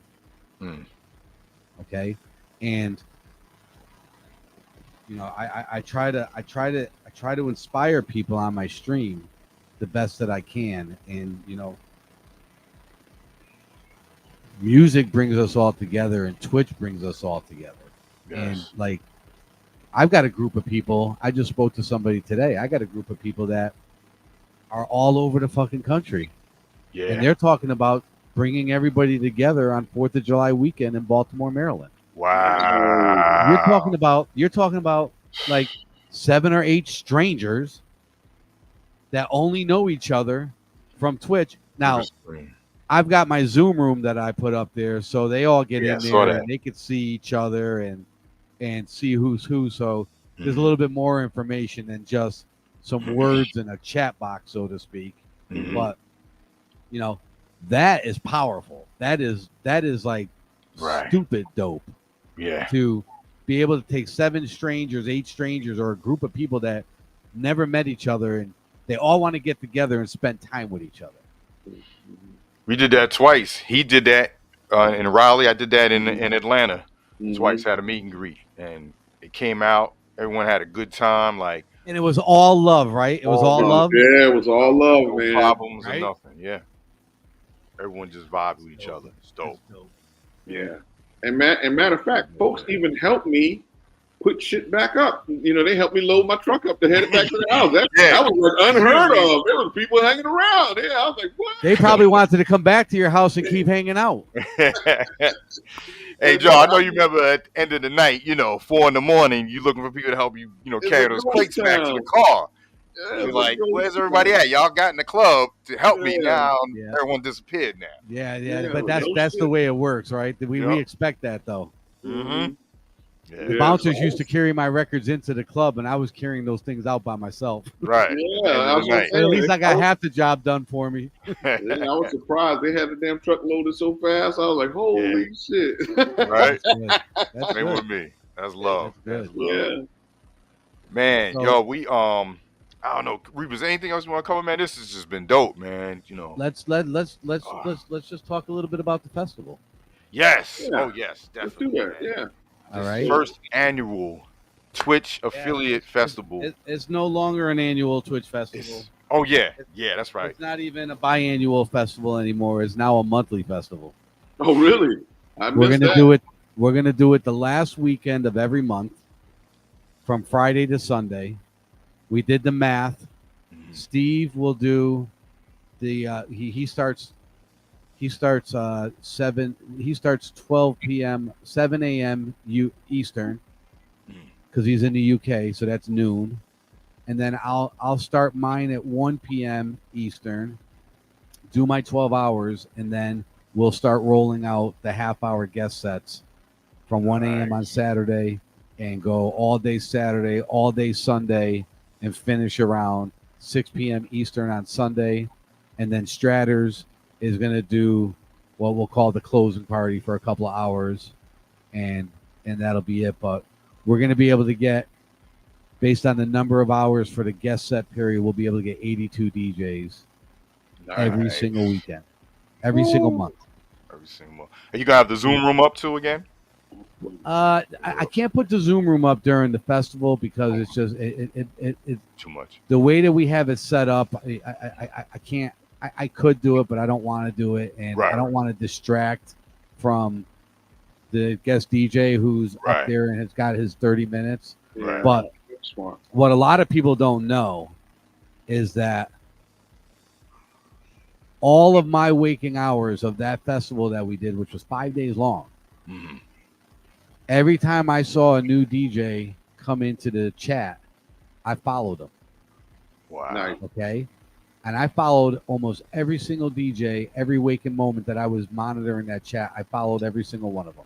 Nice. So that I was able to build a pool of guest DJs. Right. So that I'm always going to be able to have new people to put on every single month. Because that's what it's all about. What it was all about was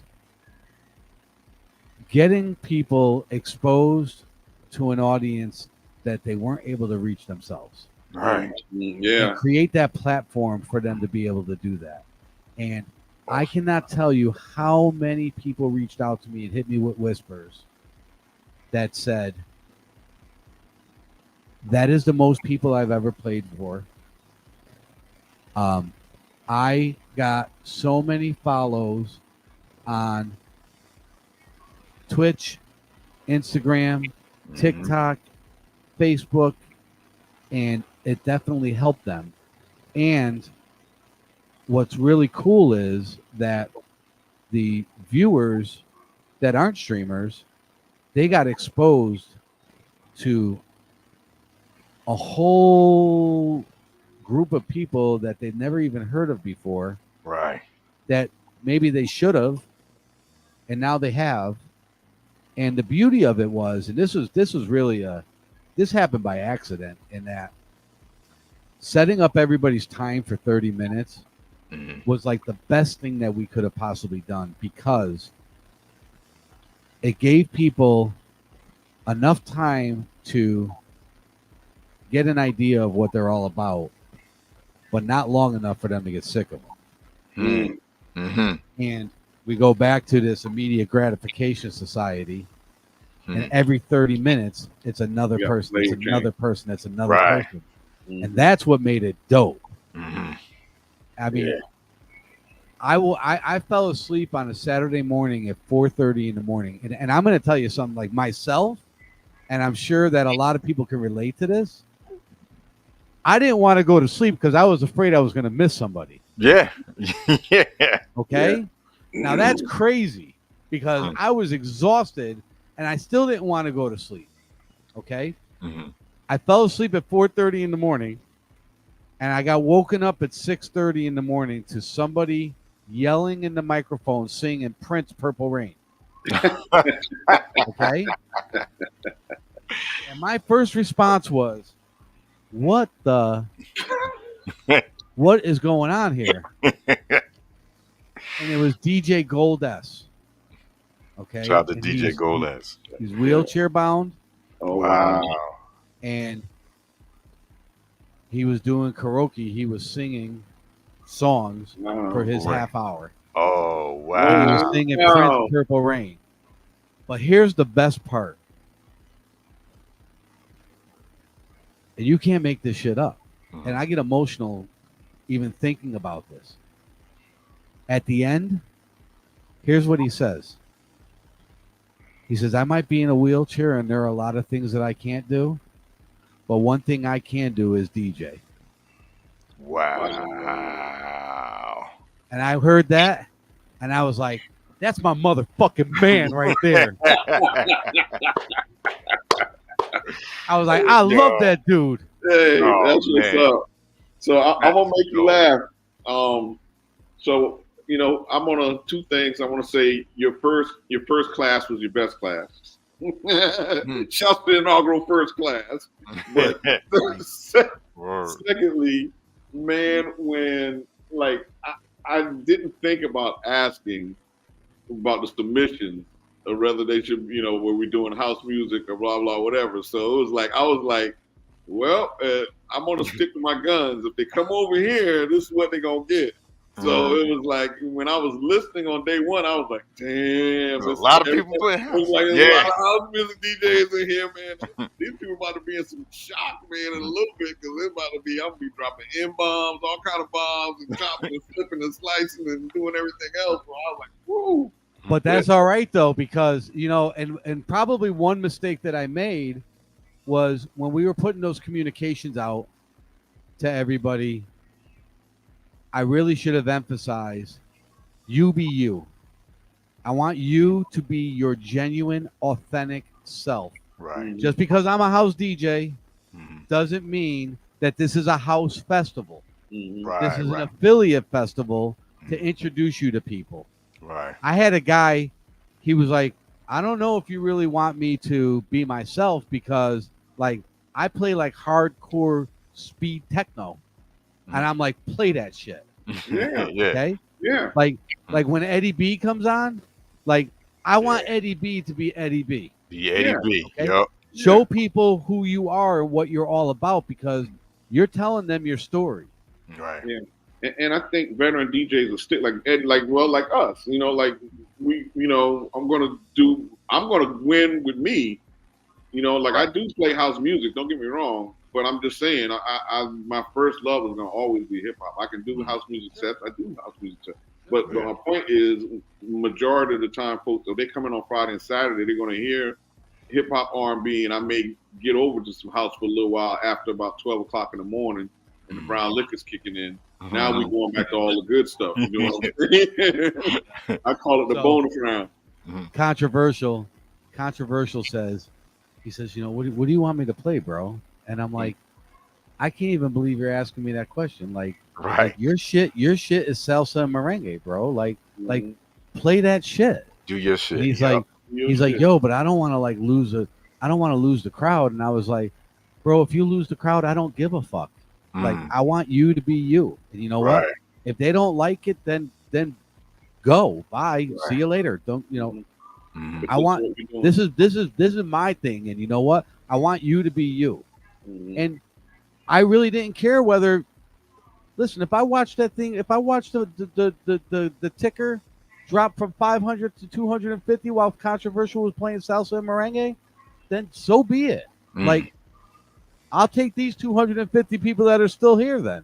That's Because the they rock. came to party. Because they came to party, right? Because that's how I look at it. Yeah, they Yeah. ones that came to party. Yeah. Yep. A lot of people see my stream on Fridays, and I know they won't say it to me, but I know they're like, how the fuck are there 280 people in there, but the chat's not moving? And what they don't understand is they don't understand my crew that comes in and listens to me on Friday. And you want to know what? A lot of those people, they don't get off on being in the chat, and they don't get off on sending emojis through, and they're doing shit. They're cleaning their house, or they're just Right. chilling or having a party or whatever. And that's just the kind of people that I get. I get a lot of listeners. I get a lot of DJs. I'll go look at who's in my chat. And I'll tell you right now, the DJ list is this long of viewers. Right. And it's like that's when I know I'm doing something right. Right. Because I got educated listeners coming in to hear what I'm doing. And I can only hope that they're in there to hear me because they appreciate and they can relate to what I'm doing and maybe respect. And I don't mean it like they respect me. I mean, but they respect the fact that the vibe that you've given, like the vibe, the knowledge of music, and the old stuff, the new stuff, the stuff they never heard before, the versions of stuff that they have heard before, all that stuff. You know what I mean? Right. So I just and listen, I'll take 10 people who love what I do over 100 people that are just there. Yep. Every time. Shouts to J1 Son in the building. We see you, family. J1. And shouts to DJ Craig Fresh, DJ Pretty Boy, Floyd, Blue Halo. Got the name with 15 consonants in it. FTC, DJ Mike E says, but we do respect the hell out of you too, fam. All right up. Man, Mikey is somebody that I'm just gonna go pick on real quick. Mikey, I've talked about when people tell you that you inspire them, that is like one of the best compliments you can get. Mike E inspires me because that dude is on my stream from wire to wire, from 1 PM until even if I go over and it's 2, 3, 4 o'clock in the morning, to the point where we have an ongoing joke, because there have been many, many, many times where I'll go look in the Zoom room and Mike's in his chair out like a light. Yo, I call that the Summer Jam screen. Right? Summer Jam few people like that on our Zoom. I'll take a picture. Yep. And we got this thing where like, wake up, Mike. And we'll wake him up right out of his sleep. And he'll fake it like, oh, I'm not sleeping. I'm just. That's good stuff. And then like 10 minutes later, he's out again. And he's a trooper. He is a trooper. And you know what? This is the dude that, I'm not going to lie.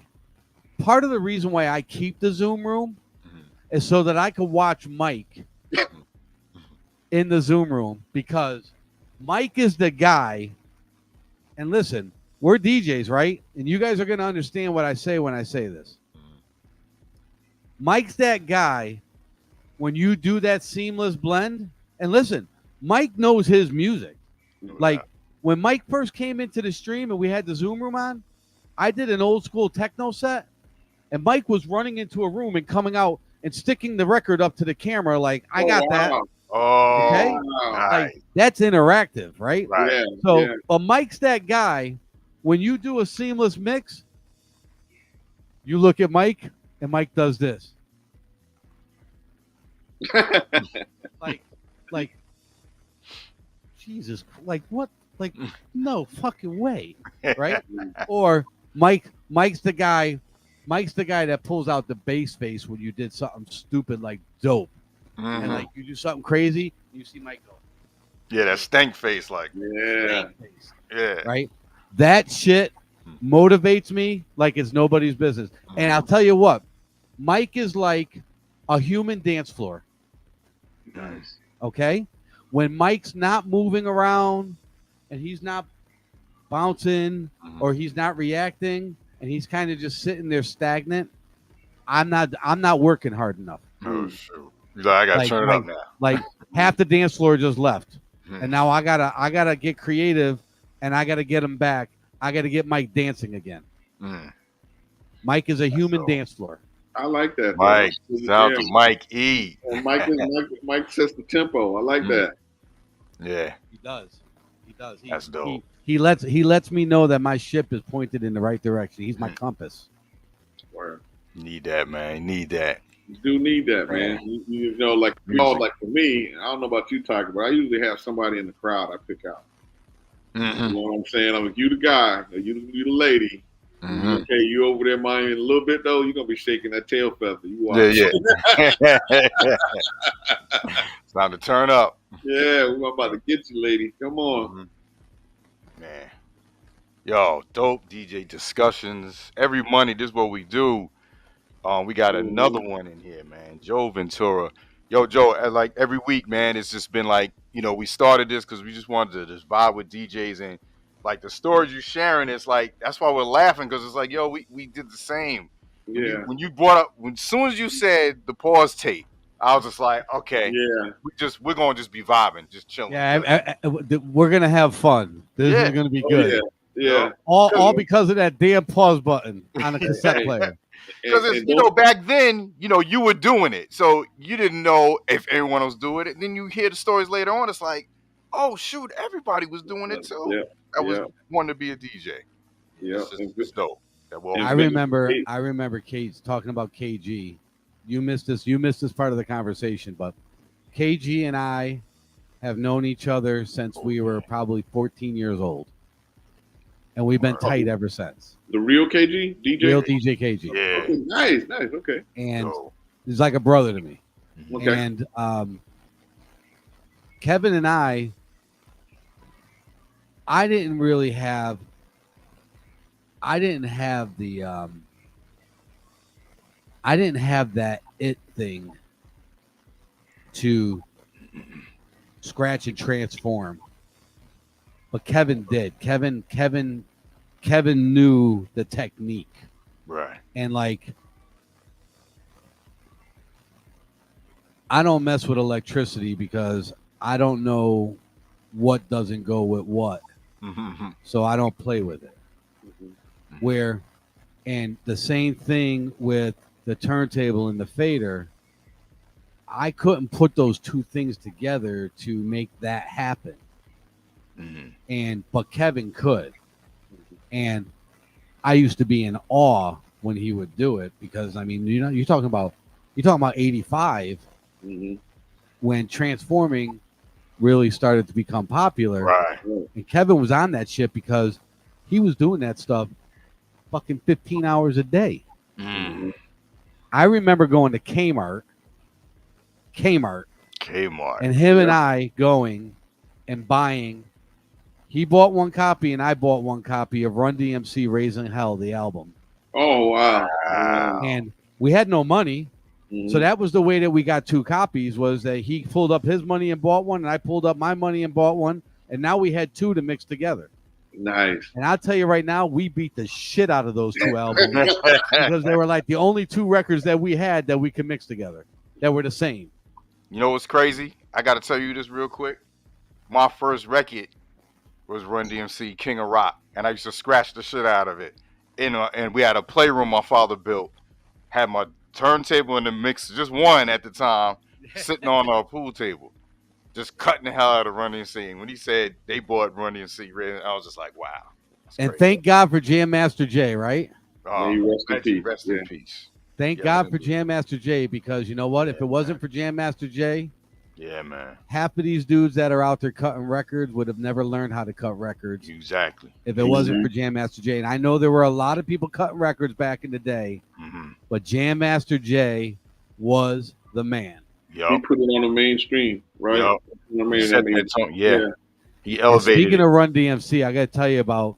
I still have the T-shirt. This is crazy. 1987, New Haven Coliseum, which is no longer there anymore.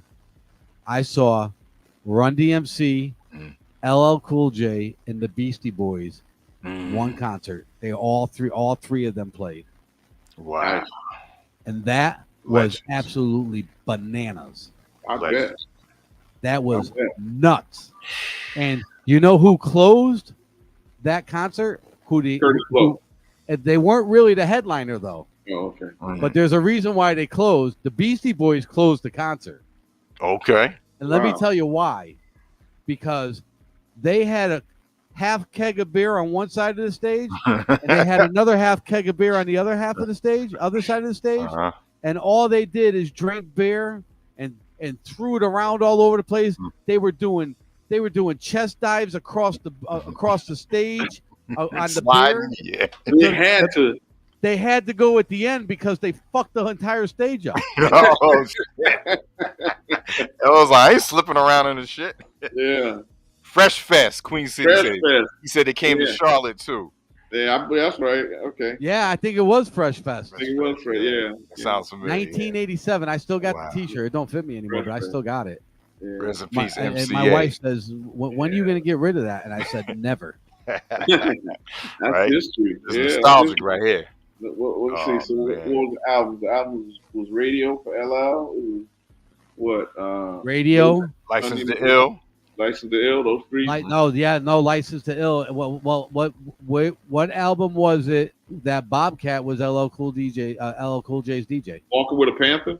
No, the second one. The one with I'm Bad. Bigger and Different. Bigger and Different. It was Bobcat was definitely with him. Yeah. Yeah, remember that. It might have been Bigger and Different. He did 3 albums with him though, didn't he? Yeah, I think so. See, that's how far. Listen, that's when you know that shit's in your DNA, that you remember Bobcat being LL Cool J's DJ. Oh yeah, right. Yeah. Like not Jam Master Jay being Run DMC, but you remember Bobcat was LL Cool J's DJ. Right. Well, them cuts though, he was doing them different type of cuts, man. That was like nobody was really doing it like that. You know, I was like, yo, he was like Jack the Ripper. So while we're on the conversation of old school hip hop, I think, although I love Run DMC probably more than any other hip hop DJ or group of all time, but it's a lot of it is just because of how accomplished they were, and the fact that they were also in Crush Groove. Like all of that stuff, all of that stuff goes into that. But the dopest song the dopest hip hop song I think ever made was probably Schoolie D, Looking at My Gucci. PSK. That is my all-time favorite hip hop song, old school hip hop song of all time. Man. As soon as it starts, you just know it's like, oh. And it jumps. Oh, love that joint. Woo. Craig Fresh will be happy to hear that. Yeah. Oh, man. Yo, this is dope. He requests it all the time. You know, I'm having so much fun talking about this. I do request it all the time, too.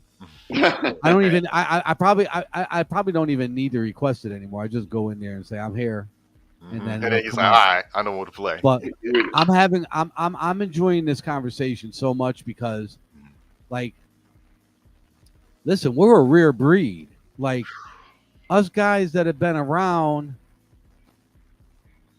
for this long, we could talk about things that nobody else can talk about. Right. And I'm not talking about a bunch of old men sitting around talking about yesteryear. Yeah. We're talking about something that's, Mickey Mantle and Yogi Berra and those guys would talk about baseball. We're sitting around talking, and I'm not saying that we're superstars like them, but we're talking about shit that, like, it's our life. We live and breathe it. It's who we are. Yep. There's no script to it. It's just, It's so nice to be able to just, I mean, can you imagine, like, and here's a thought.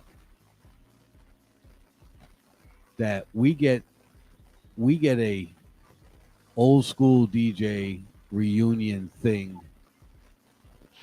And I'm not even talking about pulling turntables out, but I'm talking about just like fucking fire up a fucking bonfire or a fire pit with like 50 motherfuckers sitting around that thing and just tell stories.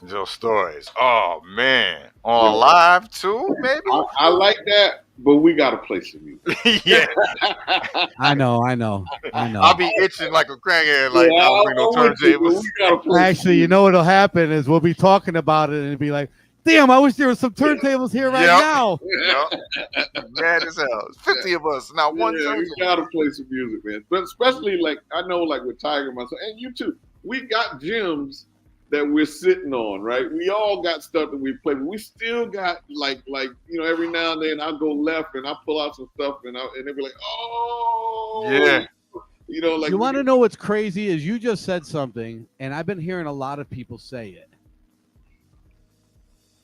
When I'm streaming and I'm going to go in a totally different direction, I tell them I'm going to take a left turn. Mm-hmm. Okay? And you just said I go left. And what I think is funny about this is I don't hang out with you every day, and I don't hang out with you every day, and I don't hang out with DJs every day. That terminology was there, and it wasn't learned amongst us that we coined some phrase. Like it just naturally became going in a different direction was going left or taking a left turn. Yeah. And like that's mind blowing to me. Yeah. Yeah, that we're all connected with what we mean by we going left. We about to shock. We about to give a wow factor. We about to and that we all Pretty know. Boy what that said means. The same thing. I say it too, and I hear and I just started to notice. I start to hear it more lately. Like, oh, we're gonna take a left turn now, and I'm like, I know exactly what the fuck he means. Right. Mm-hmm. Yeah. It's crazy. It's crazy. Hopefully, just like that, we can influence some of these folks to dig, be creative, be different. You know what I'm saying? That's what we're doing. I hope so. Yeah. And that's what we're doing. We're not playing free, so you got to fix that camera. Oh yeah. You win. Yeah, he froze. You won. I hate technology. I think it's really important for people to get out of their comfort zone and do something they've never done before. Yeah. And go to a place you've never gone before. Mm-hmm. And don't be nervous. Live in it. Just rock out. Like just go wild. Like wild out. Just do something different. And like I'm over here playing this house stuff, and then you know what? I got a stick up my ass, and I'm like, you know what? I think I'm gonna play some fucking freestyle. Mm. And everybody's like, what? Like we were just vibing over here on the house stuff, and now we're going freestyle, or I'll go 80s and I'll go 80s alternative, right? Or I'll go I'll just go somewhere. I'll go breakbeat. I'll go classic techno, just to go in a different direction, just to mix it up. Right. Yeah. I think it's like I ask. I know I said this to Reboot, like, and some of my tribe members, they said it too. Like, yo, sometimes you don't even know we're here. Like, you black out, you zone out. It's like a zone. Like, when a basketball player sees the rim and it's bigger, or the baseball, it looks bigger when it's coming to them. They're just in a zone. Like you my girl Pamela, who's in the chat, who's another ride or die. I love her to death. She'll turn around and like I'll like just stop talking, and I'll just go into this zone, and I'll have 3 decks going, 4 decks going, and I'm just bringing that one in and bringing that one in and taking that one out and bringing that one in and like just flowing. Yeah. And I'll see Pam put in the chat, I don't know what the fuck is going on with Joe, but he's like off on like some shit I've never seen before. Yeah, he's on Jupiter And somewhere. when I go no mic, like, cause I'll go no mic, I'll put right up on there no mic, Right. and I'll just I'm not talking anymore. I'm here now. I'm not Right. I'm not on the mic anymore. Mm. And she'll be like, Joe's just off on some shit like I've never seen him like this before. Like I don't even know what the fuck what's going on. Yeah. So I said, man, if he's gotta feel it. Oh, okay, he gotta boot out. He's gonna come back in.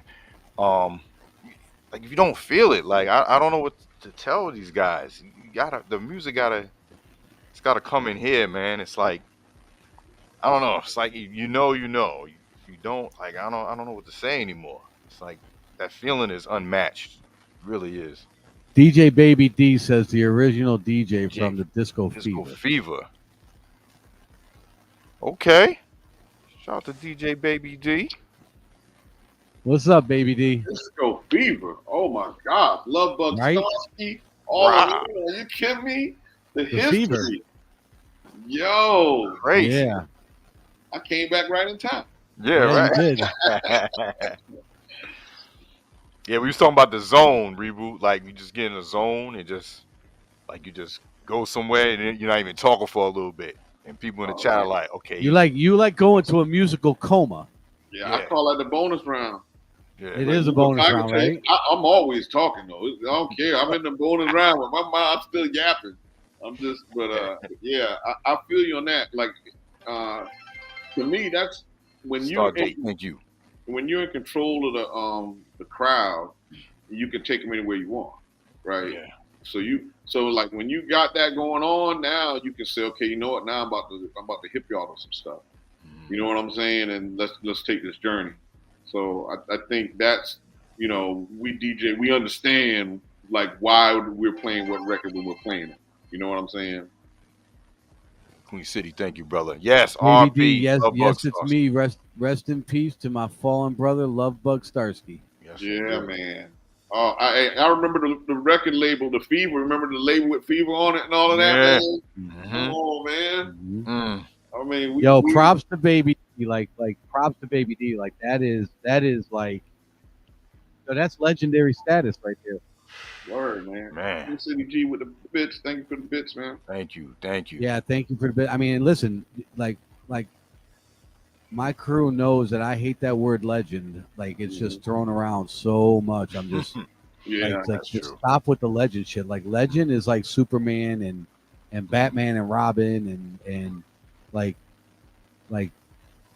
Shaft and like those are fucking Barry White. Those are fucking legends. Like stop with the legend shit. I mean, there aren't a lot of legends around anymore, so you shouldn't be using it that much. No, Right. And here lately, when you meet your legends, they're not what the fuck you thought they were. Yeah. Well. Don't meet your heroes, right? Don't meet your heroes, man. Don't meet your heroes because Uh-oh. I'm gonna share something with you, and I'm gonna revisit. Okay. I'm gonna revisit one of my ugliest moments on Twitch, where we did a whole weekend long jammy jam on Twitch with guest DJs, and I got fucked up. And the truth serum was on, and I let it go. And I will say that I said some things that I would still say, but it was just a lot easier at that moment. Right. Okay. And I mentioned some high profile names. Okay. And called them right the fuck out. Because there's one legend that is truly a legend that streams on Twitch that people support, they throw bits at, they throw subs at, and that person doesn't say thank you to a single fucking person. And that shit drives me nuts. Wow. Because for a couple of reasons. And then there's another person, and that person there what we're talking about was nominated or won a Grammy. Okay. Oh shit. Oh wow. And then there's another person, and that first person, just so you know, that first person was one of my idols. Mm-hmm. And the next person was even more of one of my idols. And I've reached a point, and I'll play their music, and I'll say right over the mic, love the music, don't like the person. I heard that. Okay? Mm-hmm. And the second person, I have somebody who is friendly with them and used to talk to them once a week and reached out to them and wished them a happy Father's Day. And that person never even acknowledged their text. Oh, wow. Like, thank you very much. Or thanks for reaching out to me, or thanks for thinking about me. And that person is a father also. Okay? Damn. So now there's not even father respect amongst each other. Right. Okay? And when I heard that, I was like, fuck that shit. Because you know what? Everybody's time is valuable. And it's just as valuable as the next person's time. Yep. In a day, you can't invest the same amount of time that somebody put into you, then I got an issue with you. Mm-hmm. Because you obviously forgot where the fuck you came from. Yep. Because there was a day when you didn't feel like you were getting enough attention. And now because you get too much attention, now you're too fucking good to reciprocate? Yeah, that's crazy. Okay. But you know, it's common. It's starting to be commonplace in some instances, man. Especially in our community. You know what I'm saying? You got folks. We talked about this too. This is like blocking the gates, right? Mm-hmm. Blocking the gate, which is, you know, again, kudos to you because you're practicing what you preach. You're saying, hey, let me get. I've got a certain place. Let me help some other folks get exposure to get in that place. Where Tiger and I would be first to tell you, man. When we got over here, it's like people like, oh shit, you know, now they worrying about, you know, are the people that are in my stream going to leave and not come back if they give you, you know, reps and shit like that. I mean, but you're asking for that shit to happen when you have that attitude. Yep. Mm-hmm. You're bringing that on yourself. Yep. Mm-hmm. Go in there with the attitude like, I'm here to play fucking music. And you want to know what? If I got no people listening to me or I got 100 people listening to me, guess what? I'm still going to play my fucking music. Still going to rock the same. Yep. Mm-hmm. But there's 20 or 200 in here. Yep. That's right. And you know, it aggravates me. I hate seeing people have to knock people down in order to elevate themselves. Mm-hmm. Okay? Because you want to know what? You can go a whole lot higher standing on other people's shoulders and helping that next person get up. You go a hell of a lot higher taking people up with you than it is than knocking people down. Yep. Mm-hmm. Yep. Yep. Yeah. And you know, I say this all the time. You know, I think it's a maturity thing. And there's just a lot of grown people out there that are fucking immature. That are not grown at all. Yeah. That worry so damn much about what people think about them. And it's the moment you stop giving a shit about what people think about you is when life gets good. Yo, every person that said that has succeeded or has, when they let that go, it's like euphoria. It's like, yo, I should have did this a long time ago. Why am I caring about other people think that don't give a fuck about me? Yeah, I'll say something too, and whether you like him or hate him, but there was something that I took away from what he said, and that this really kind of summarizes life when it comes to thinking about what people think about you. And Joe Rogan said, there are a lot of people out there that talk shit about me, and you know what? I don't give a fuck what they think about me because they don't know me. Right. I can't care about what somebody thinks about me if they don't know who I am. They don't know you. Now, he says, I have my small circle of friends that when they say to me, maybe you shouldn't have said that, or maybe you shouldn't have did that, I'll listen to them. Right, because they know you. They know who I am. Everybody else, I don't fucking care what they think. Mm. And I think that's the mentality. That's the mentality I have to have. Mm-hmm. I'm That's the laughing. mentality I have to have. J1 Son, man, got me and J1 Son. It's like if you ever been in J1 Son stream, that's like a chirp. He's like the chirp Tutankhamun. I just followed him. Yeah, them chirp. Well, I'm going to tell you, you about to. That's a scratch master class. That's not scratch 101. That's like scratch 152. But he's like 101 degree black belt. Yeah. But he got this thing. I was like messing with him about his chirps, and he's like, "You got to be like water. You got to be like water. Like Bruce Lee. Like water. Yeah, you got to be like water. Nah, you got to adapt. Bionic fingers, sir. You got to adapt. Yeah, the bionic fingers you got. Man, see, that's the DJs I like, man. Like you said, why you gonna walk on a DJ, walk all over someone to get where you want? I like to hear DJs that, like, I do something I think is dope, then I go listen to the DJ, and I'm like, damn, I need to practice. I'm not like, damn, I could do that better. No, I'm like, oh shoot, he's making me sharpen my steel too. Yeah, so let me go back and do something good. You know, it's just. But it's constructive though. It's constructive. It's not in a, from a. It's we take that and we don't act inferior and insecure and you know. The problem is that you have a lot of people out there that they want to criticize before compliment, and instead of telling that guy, yo, what you just did is dope, they want to say, yo, that shit was weak and I could do better than that, even though they don't even believe themselves. Right.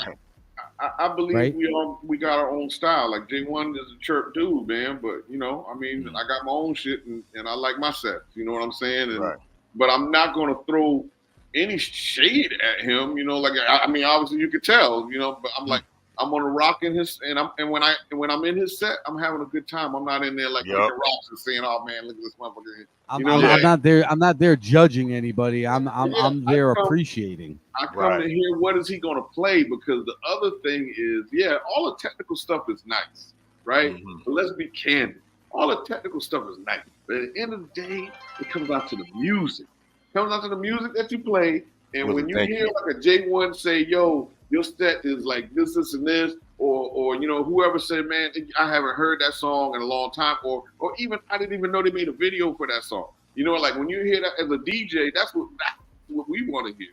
You know, but that's appreciation. That's appreciation for what we're doing. You know, like. You know, I say it all the time. Haters hate because you have something they want. And that's what a hater is. A hater is somebody who wants what you got. Right. And shout out to Rosado. I'm sorry, with the bits. Thank you. Yes. Yeah, Willie, thank you. Willie's another artist on the label. Shout out to Willie. You know, if we spent more time complimenting people and being truthful with people and being straight with people, it would go a long way. You know, the criticism doesn't help anybody unless it's constructive and it's genuine and it's heartfelt. Someone you trust, someone you trust telling you what you need to hear. Just like we was telling, people's in your emails was sending you music, you know. And C-Vox, love your haters, your biggest fans, because they're watching. Like, that's right. Why are you watching something you don't like? I just don't understand that.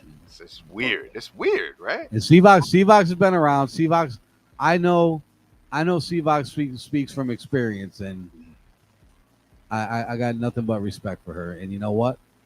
They didn't kill her. They didn't put her down.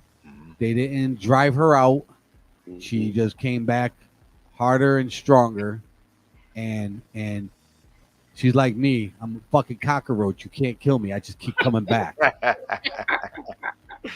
So real quick, man, while we got some history in here, man, I always, Tiger, I'm always asking important questions. But while we got history in here, man, I'm going to reach out to DJ Baby D. If you're still in here, man, I got to ask you a question, right? So you were the DJ at the Fever, and when it comes down to the record label for the Fever, what's the connection there? A and B. I mean, like I know there was a lot of artists, like you know what song games people play, song games female play. I mean, they had a whole like back then.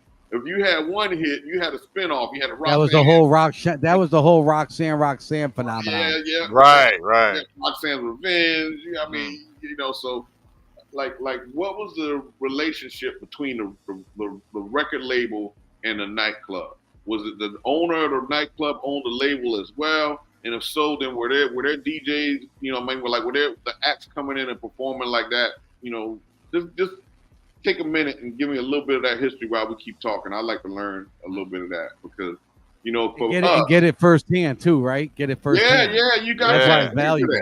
You got to take advantage of that. I mean, these are folks that hold on. They know the history, man. I mean, you know, I'm just a little silly knucklehead kid that used to keep a boot in his ass from his mama because he didn't listen.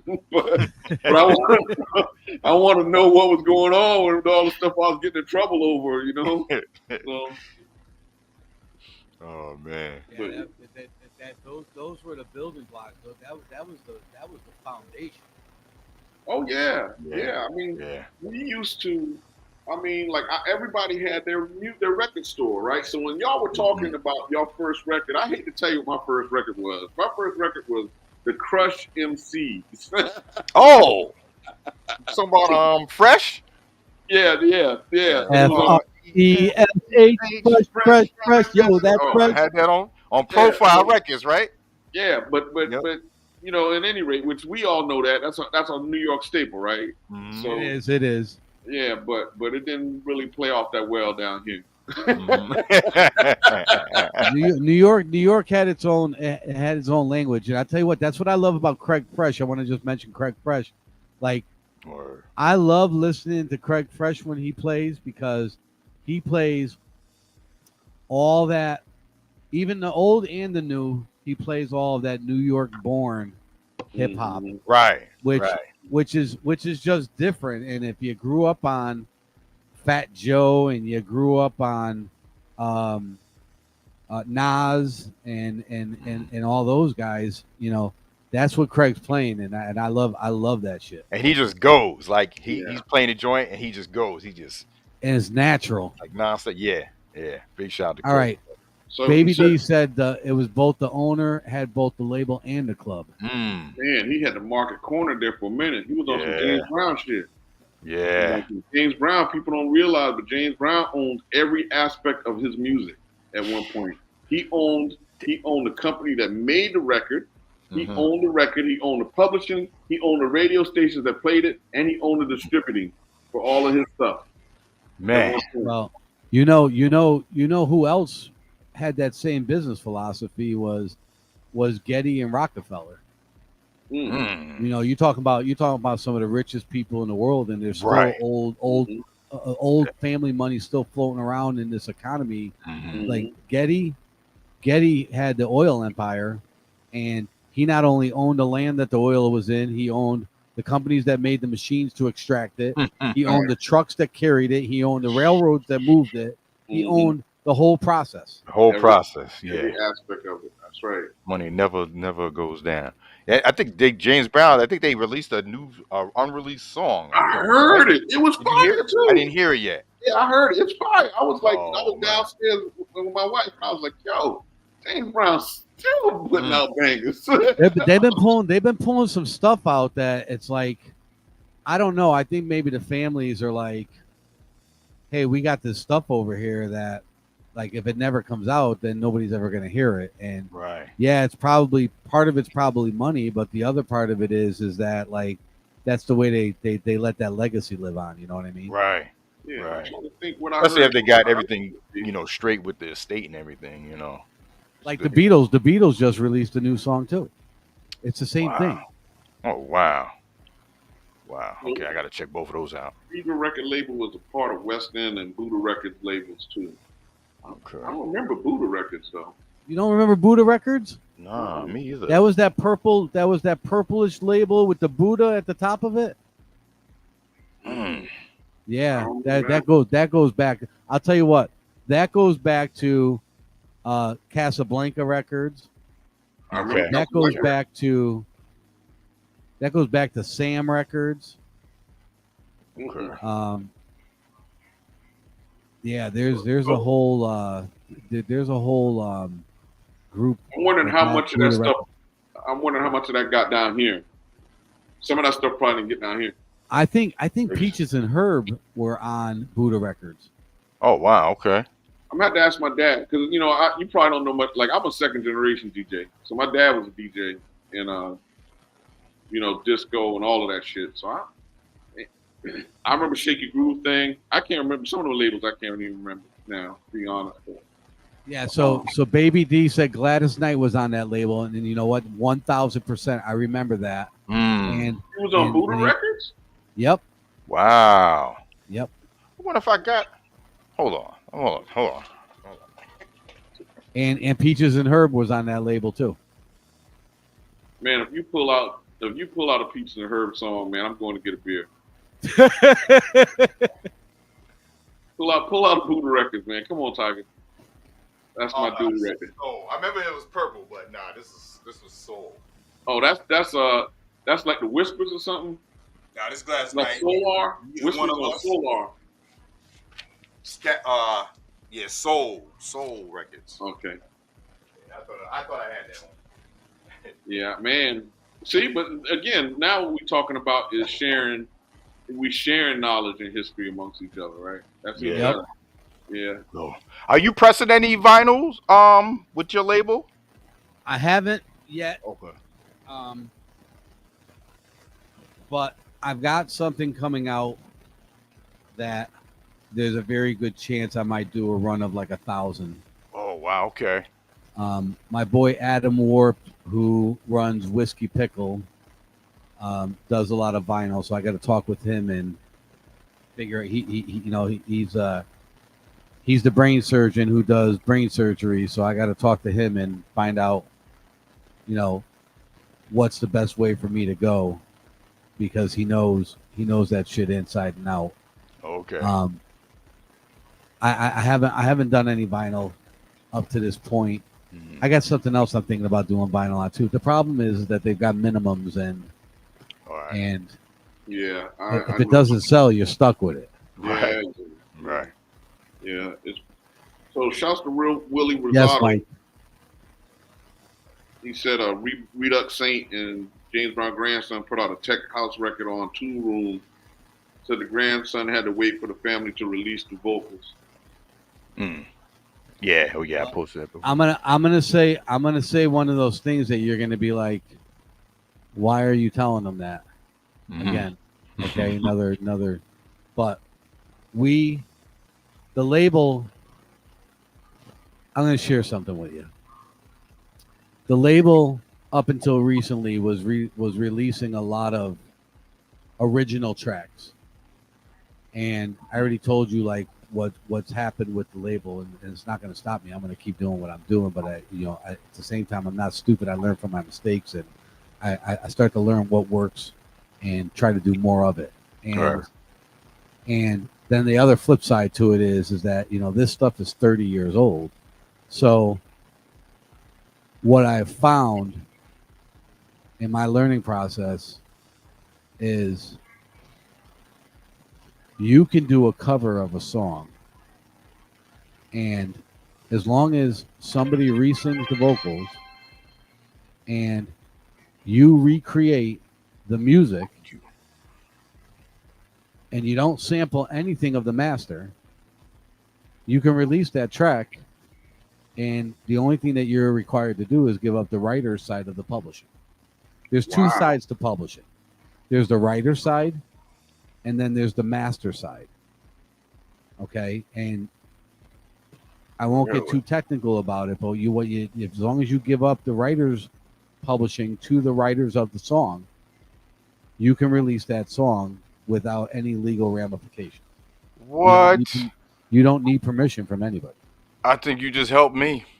Okay, because there were a ton of songs that I wanted to redo, and I wanted to somehow get a hold of the original vocal, and I learned that there were two major obstacles, and that you can. So, like Glenn Frischer, who's a very close friend of mine, knows a ton of people, and you could go to the artist and say, "Hey, would you be willing to give up the vocal because somebody wants to do a remix of your song?" And that artist can say, "Yes, I'd love to do that," but the artist owns it and the label owns it, and it's great that the artist said yes, but now you got to get the label to approve it too. Right. And the only way the label's approving it is if you're writing a check. Okay, and usually that check is an amount that it doesn't make sense to write the check. Yeah. Okay, so the way around it is that you have somebody re-sing the vocals, and you recreate all the music where you're not sampling anything from the master. And the reason why I'm telling you this is because what's old is new again, and what we have started to do and where my focus is going with the label, we just created. So Big Speaker Music has a couple of imprints. It has the blue label, which is house. It has the black label, which is tech house and techno. It has the purple label, which is melodic, progressive. And it has the yellow label that's Latin, tribal. And what we did is we just came up with another one called Respray. And Respray is another word that I use for a cover, like you're respraying old graffiti. Okay. You're updating it, right? And so here's what we found out. We found out that, so I use a promo service called InFlight. And whether I have, and when we send out promos to all the people that are on that promo mailing list, on an original single, what ends up happening is, and keep in mind, and here we go once again back to too much music being released, too much shit being released, and like you got to dig for it to find it, the good stuff. I got 600 people on my mailing list, but on the average original single that I release, only 125 people actually open it. Oh, wow. And 25 to 35 people will download the free file because it's a promo. Mm-hmm. So get this. So we did the cover of Clubland, Hold On Tighter to Love. That old jam that used to be out back in the day when Jamanda Got a Love for You and all that stuff was out there. Yeah. Mm-hmm. We had 275 people open it and 235 people downloaded it. Wow. Okay. So what's that say? That says that people want updated versions of old shit. Mm-hmm. Okay. So my focus, a lot of my focus has moved towards doing these respray projects. And what I've done is I've done something a little unique in that I've got a whole crew of remixers that are working with us now. I got Paul DeCane, who's been around forever back in the DMC days. I got Dancing Divas. I got Stardate. I got DiCristino. I got probably 12 to 15 people that are doing resprays for me right now. And I got a little honey hole of vocalists that I can find a vocalist to pretty much do anything. We just did that kid Chris just got done doing Princess Say I'm Your Number One, a house mixer. Oh, wow. Okay. With Sulene Fleming, who used to be the lead singer of the Brand New Heavies. Okay. Oh shoot. Wow. We got we just did a house mix of Ready for the World, Love You Down. Oh man. We're in the process of doing a house mix of High Five, The Kissing Game. Oh man. Okay. And the whole concept behind it is to redo those songs that people go, oh shit, I haven't heard that in so long, or that was my jam back in the day. Yep. Okay. And so that's kind of where the focus is going. You know, what's old is new again. And what's crazy is that stuff is 30 years old. Man, That stuff is 30 years old. no, when you say it like that, man, more greatness. I need to shave all of this off at this point. You know what I'm saying? Like, I gotta sometimes. Hey, I'm with you because I go and get a haircut just to get the gray cut out. Yeah, right. I won't let it grow out because it all turns gray. Mm. And the only way to get rid of it is I go get a haircut. Yeah, I gotta bald mine. I gotta get this. Baby D wants to know where he can get those joints that we did. Baby D, hit me with a whisper. Yeah, Pam also reminded me we did a track of Let's Dub, and what I did was, I'll say it out loud. I don't even care. I actually sampled this record, and I don't give a shit. I sampled Belle Biv DeVoe, Pam, Guy, that's right. Guy, Let's Chill. Okay. And I made a house mix out of it. Oh man, that's dope. I got to cop that. But here's what we did.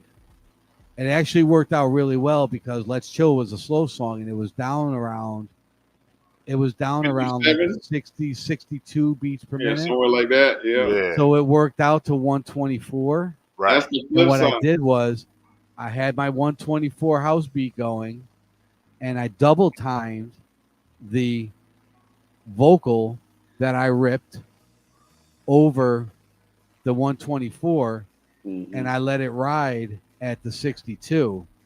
So it was boom, boom, boom, but it was going, all my love is for you Right. at normal speed. Yeah. And it had this dope bass line that was just moving. And it came out, it was dope. Oh man. Yo, does he know about your version? He probably doesn't even know about your version. No, let him know. All right, So get him on here. Yeah, so check it. Me and him. That's my baby, but that's my dude right there. So there's a raid we do called Your Version Doesn't Sound Like This, and basically what we do is, man, it's a lineup on Twitch every Tuesday, and we remix songs, man, all day long. We just like so I make beats, Tiger makes beats. We, most of us either are produce records, produce beats or whatever. But the premise is we got a rotation of DJs that select 6 songs, like let's say I think the file dropped today, right? So we either the day before or on Sunday, we hold the music for as long as possible so that you don't give us a lot of time, right? You know what I'm saying? Because if you give us too much time, it's easy, right? Paralysis by and it's paralysis by analysis too. Yeah. Yeah. So the file usually drops on Sunday and it rotates. So like if I was this week, the next week would be Tiger, and it's whatever. But the idea is 6 songs. You can either do a blend on the fly, you can make a beat for it, or you can do whatever you want, flip it however you want. But every Tuesday that's what we do. So this is I want to check that out. I did Ghost Town DJs over Keith Sweat, and that so that's what made me think about it, man. I also I was actually looking for a Keith Sweat vocal to go fuck with, house it up, yeah, and house it up. Nice. I'll send you one. It's because there was some Keith Sweat stuff out there that I really liked back in the day. Yeah. I mean, Keith Sweat was a badass dude back in the day. Hell yeah. Oh yeah. Yeah. There were a lot of he made it. There were a lot of babies made because of Keith Sweat. Straight up. That first album, man. Come on, man. I mean, what? Hey, anybody that had a Jeep, a sunroof, or their windows could go down. Even though every time I play a song, I'll be like, with his begging ass. Yeah. But it's like as soon as you hear the intro to How Deep Is Your Love, that little ding, you know right away what it is. And I make mean, it last forever. Yeah, make it all of that, man. Yeah, make it last forever. Word. On and on. That first album. Yep. I mean, it was. I'm surprised nobody did the Keith Sweat what they did to Sade. They housed up everything by Sade. Oh yeah. I got a bunch of Sade house remixes. I'm Well, surprised. I'm surprised they didn't do that to Keith Sweat yet. Right? You may have to be the first one, or you may Yeah. hit one tomorrow. yeah. I'm about to say, hey, the wheels are cooking now. Right? I'm like, I haven't even opened the crate. Like I haven't even like.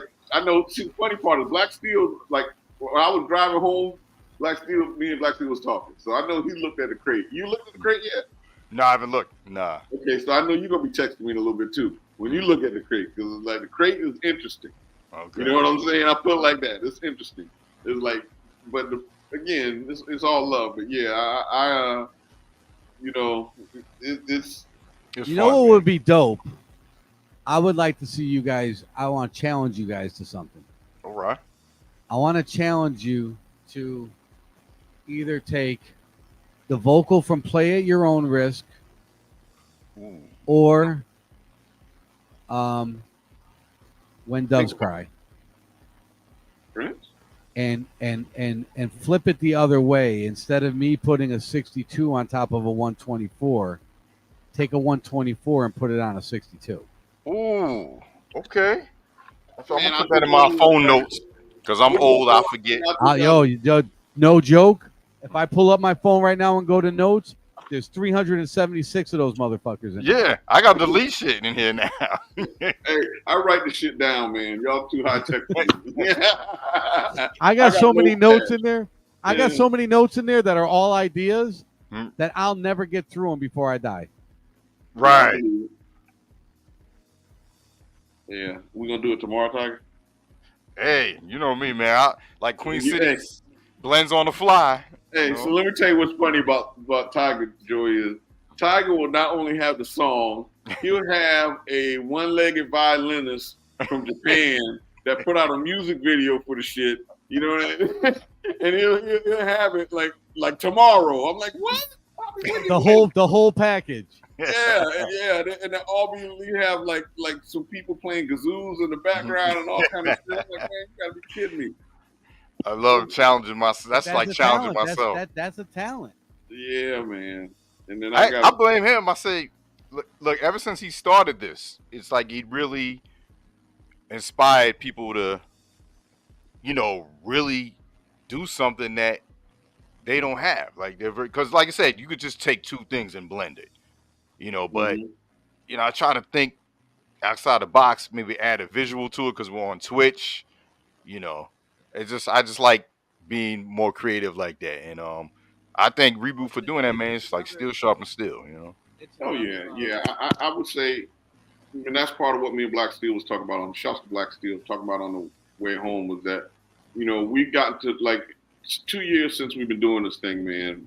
I mean, the skill level is gone out the roof. We can do whatever. It's not like the goal is not to just do it. It's not like just putting the album. Like I put it like this: I took the Golden Girls theme Mm-hmm. and I flipped it, and it was like, and I actually forgot about it. So I did it like, so one of my mods, The Golden Girls? the Golden Girls theme, I flipped it. Thank you for being a friend. I flipped it, right? And it was dope. And it was like, I did it to pick at one of my mods in particular. Yeah, Right? yeah. I know what you want. So so I did it to pick at her. And like the other day, I had forgot about the thing because like we have so many edits and stuff now. So I'm like, we and her were fussing, and I remembered.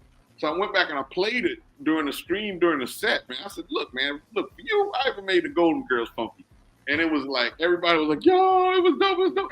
Like you forget about that stuff when you. Let me ask you a question. Like, I know you're holding out so that you kind of slap it together and you don't spend too much time on it, but you got to tell me, like, how deep are you going into technology? Are you bringing this stuff into like a sequencer and a DAW and chopping it up and going that deep, or how are you doing it? It depends. Let's let the genius talk first, and I want to hear his secrets. Let me write that down. Yeah, go ahead, man. What you doing, bro? I mean, I ain't gonna lie. I'll pull my MPC beats up, and I'll take a song and chop it up and because I wanted to make it like, okay, this was maybe a real remix that maybe they would put out, not just a blend. Like some things, yeah, I'll blend because it just makes sense and matches. But And they there's belong some, together. yeah, but there's some stuff I want to like really get deep in and like make something. So So you're actually in there. This track's got the kick. That track's got the snare. That track's got the hat, the hi hat. Yeah, The bass line is here because Mhm. the bass line's gonna be different. That's what's really gonna give it its flip. Right. And then you're gonna take the vocal and you're gonna put it over top of it, maybe some musical elements. Yeah, I may change the chorus. Mm-hmm. Yeah. So I guess at this point, me and Tiger probably about the same way. I think the process is different though. Tiger, like I'm putting it in the DAW, but I'm also it depends on how much time I got. You know what I'm saying? If I've got a lot of time, you know, I've also got like a beat folder. So I may have a head start because, you know, the first thing I'll do is I'll play the acapella and just listen to it if I'm familiar with it. Sometimes these guys are dropping acapella. That's what the problem is in this pack. You got a couple songs in there like he ain't heard before. I haven't heard before. So, you know, sometimes that's good, sometimes that's bad. But like, you know, I usually will, for me, my way is I'll listen to the acapella and I'll say, do I have something in the beat folder that'll go with it? And if I got something in the beat folder that'll go with it, then I'm good. But if I got an idea in my head, then I will completely, you know, construct the beat. You know, I may strip down some other elements from something else or build you know, just completely build a track. But it depends on time is the biggest thing. Like normally we get them on Sunday. But getting them I'm sorry. No, I was gonna say it's just 5 or 6. Willie, have a good night. Out of the pack. Thank you, Willie. Thank you for coming through. We appreciate you, Willie. Appreciate you. Yeah. And yeah, I was gonna just reiterate, like it's not like just those 5. It's the 5 within our whole set. Yeah, within the set. Yeah. Yeah. So but sometimes you listen to stuff, right? And like I'll be playing something and I've already picked out what I'm gonna go to next. Mm-hmm. And then something will hit me in that thing that's already playing, and I go, "No, fuck that! I got something else." Yeah. And it's just a lot. It's just natural, right? It's just like it just hits you. Yeah. And I think the more music that you're exposed to, the more often those aha moments happen. Yes. Yeah. And those sets are like that. But it's not the only thing I know I'm gonna play ahead of time is those 6 songs. Yeah.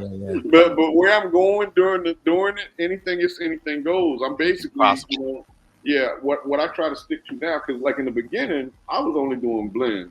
I was really just doing blends. And then I was like realizing that, okay, I'm going to try to come back and do something with it, and I would forget.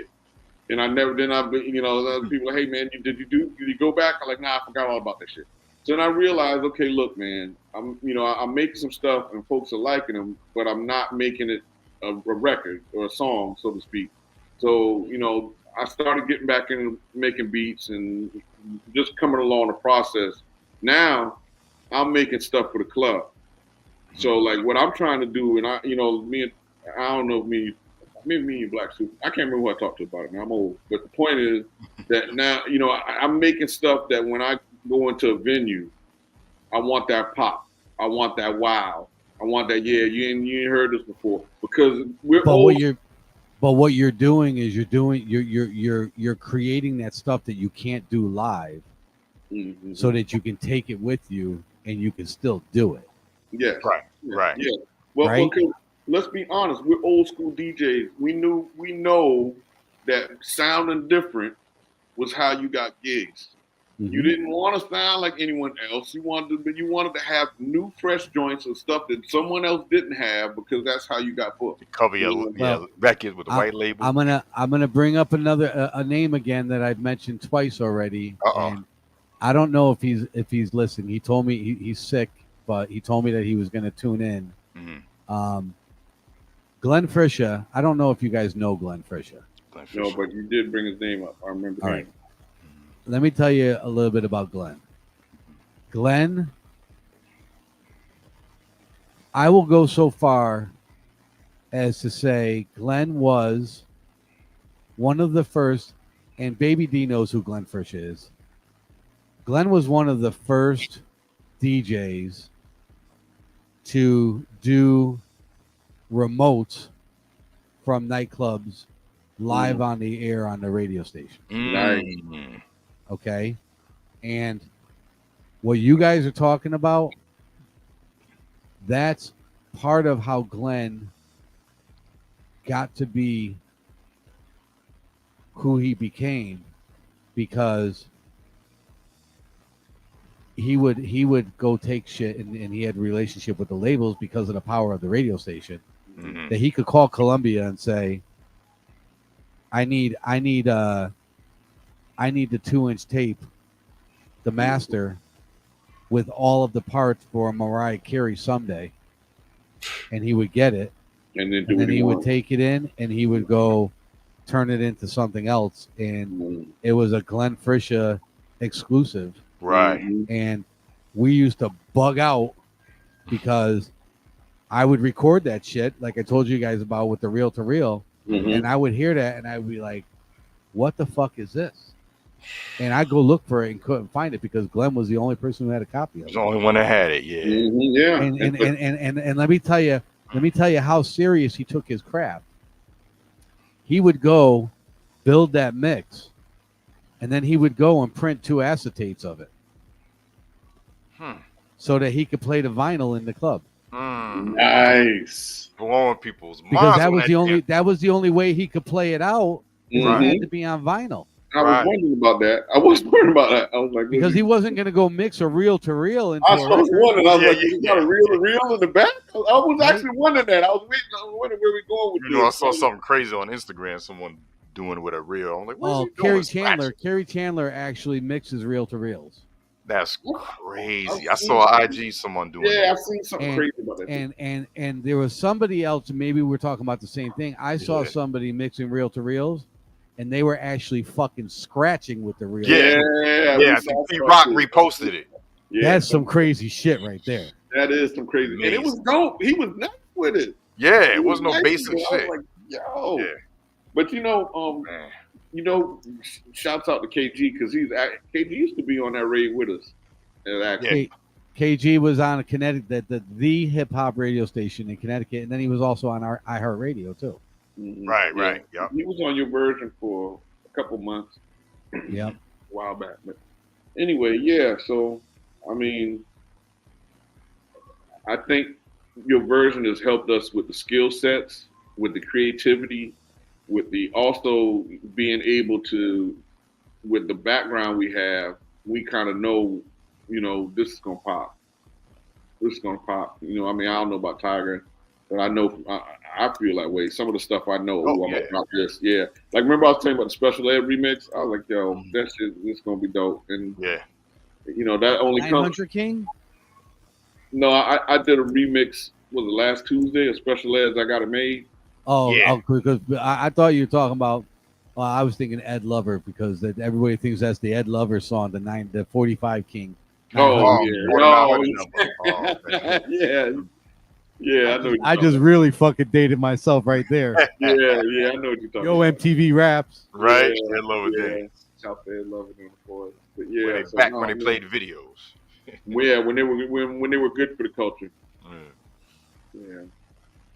Listen, I'm in no rush to go anywhere. So like, don't think like. I mean, you guys tell me when you wanna kill it, because I could just sit here and talk about this shit all night long. Look, I'll say this right now. This is the longest show we had, and it don't feel like we've been going for 3 hours. I agree with that. Yeah, it don't feel like that. Hey, but Ty, you kind of got baby eyes over there, man. You do? Are you see him? Yeah, I'm like, yo. You're starting to fade. It, but at the same time, I'm like, yo, why am I think because I ate. You're starting to fade? Yeah. Once you eat, then you're like, oh boy, that's my dude right there. But I'm not bored. I'm enjoying it. But I'm like, I know you're not bored. I'm getting old, bro. I gotta hit that exercise room downstairs. Yeah, man. It's all love, man. Man. Yeah. When's your next stream, Joe? And first, what is your next release date for your artists on your label? I release every Friday. Oh, every Friday. Nice. And let me see if I can get this. Hey, you put tell them the websites, Joey, so Tiger can put it up on the Oh, screen. definitely. Yeah. Which website? Whatever website you use, they can hit up your music. How do you buy your music? Beatport Track Source. That's how. Okay. Beatport Transfer. Okay. Yeah. Hold on one second. I'm pulling something. Oh up yeah, here. I'm glad you brought that reboot because I'm gonna ask him about the DSPs, all the. So I'm gonna go backwards just to plug a little bit here. Okay. Sure. Last Friday, I released a track of my own called Ghetto Blaster. Right. And I'll say it in public. I sampled Karen Finley, which was sampled to make S Express that get off that Ghetto Blaster. Mm-hmm. And Okay. I made a banging house track out of that with, and it was, boom, Ghetto Blaster, Ghetto Blaster. Mhm. And so that came out. D. Cristino, who was here earlier, I don't know if he's still here. He just did a respray of Depeche Mode, Strange Love. And that's actually doing really well. That's starting to get some attention. Okay. Nice. And the singer on that, no, it wasn't who I thought it was. Never mind. And then my girl Lily Pita, who's another streamer up in Canada that I'm tight with. She did a melodic track called Ocean View. That and listen, all three of these tracks here are either hype picks on Beatport or Track Source, so they're getting some love. Good. This Friday, my boy That Kid Chris has a track coming out called One Love. It's a tribal thing. My guys out in the UK, Move Saul, they have a track coming out they redid. Do you remember DSK? What Would We Do? DSK. Okay. What would we do if they Yeah. took our love away? What Mhm. would Oh, we yeah. do? They redid that. Nice. And I got got another crew out of the UK, Secret Sins. They got a track coming out called No Reason. We got a ton of shit. The Love You Downs coming out March 15th. Mhm.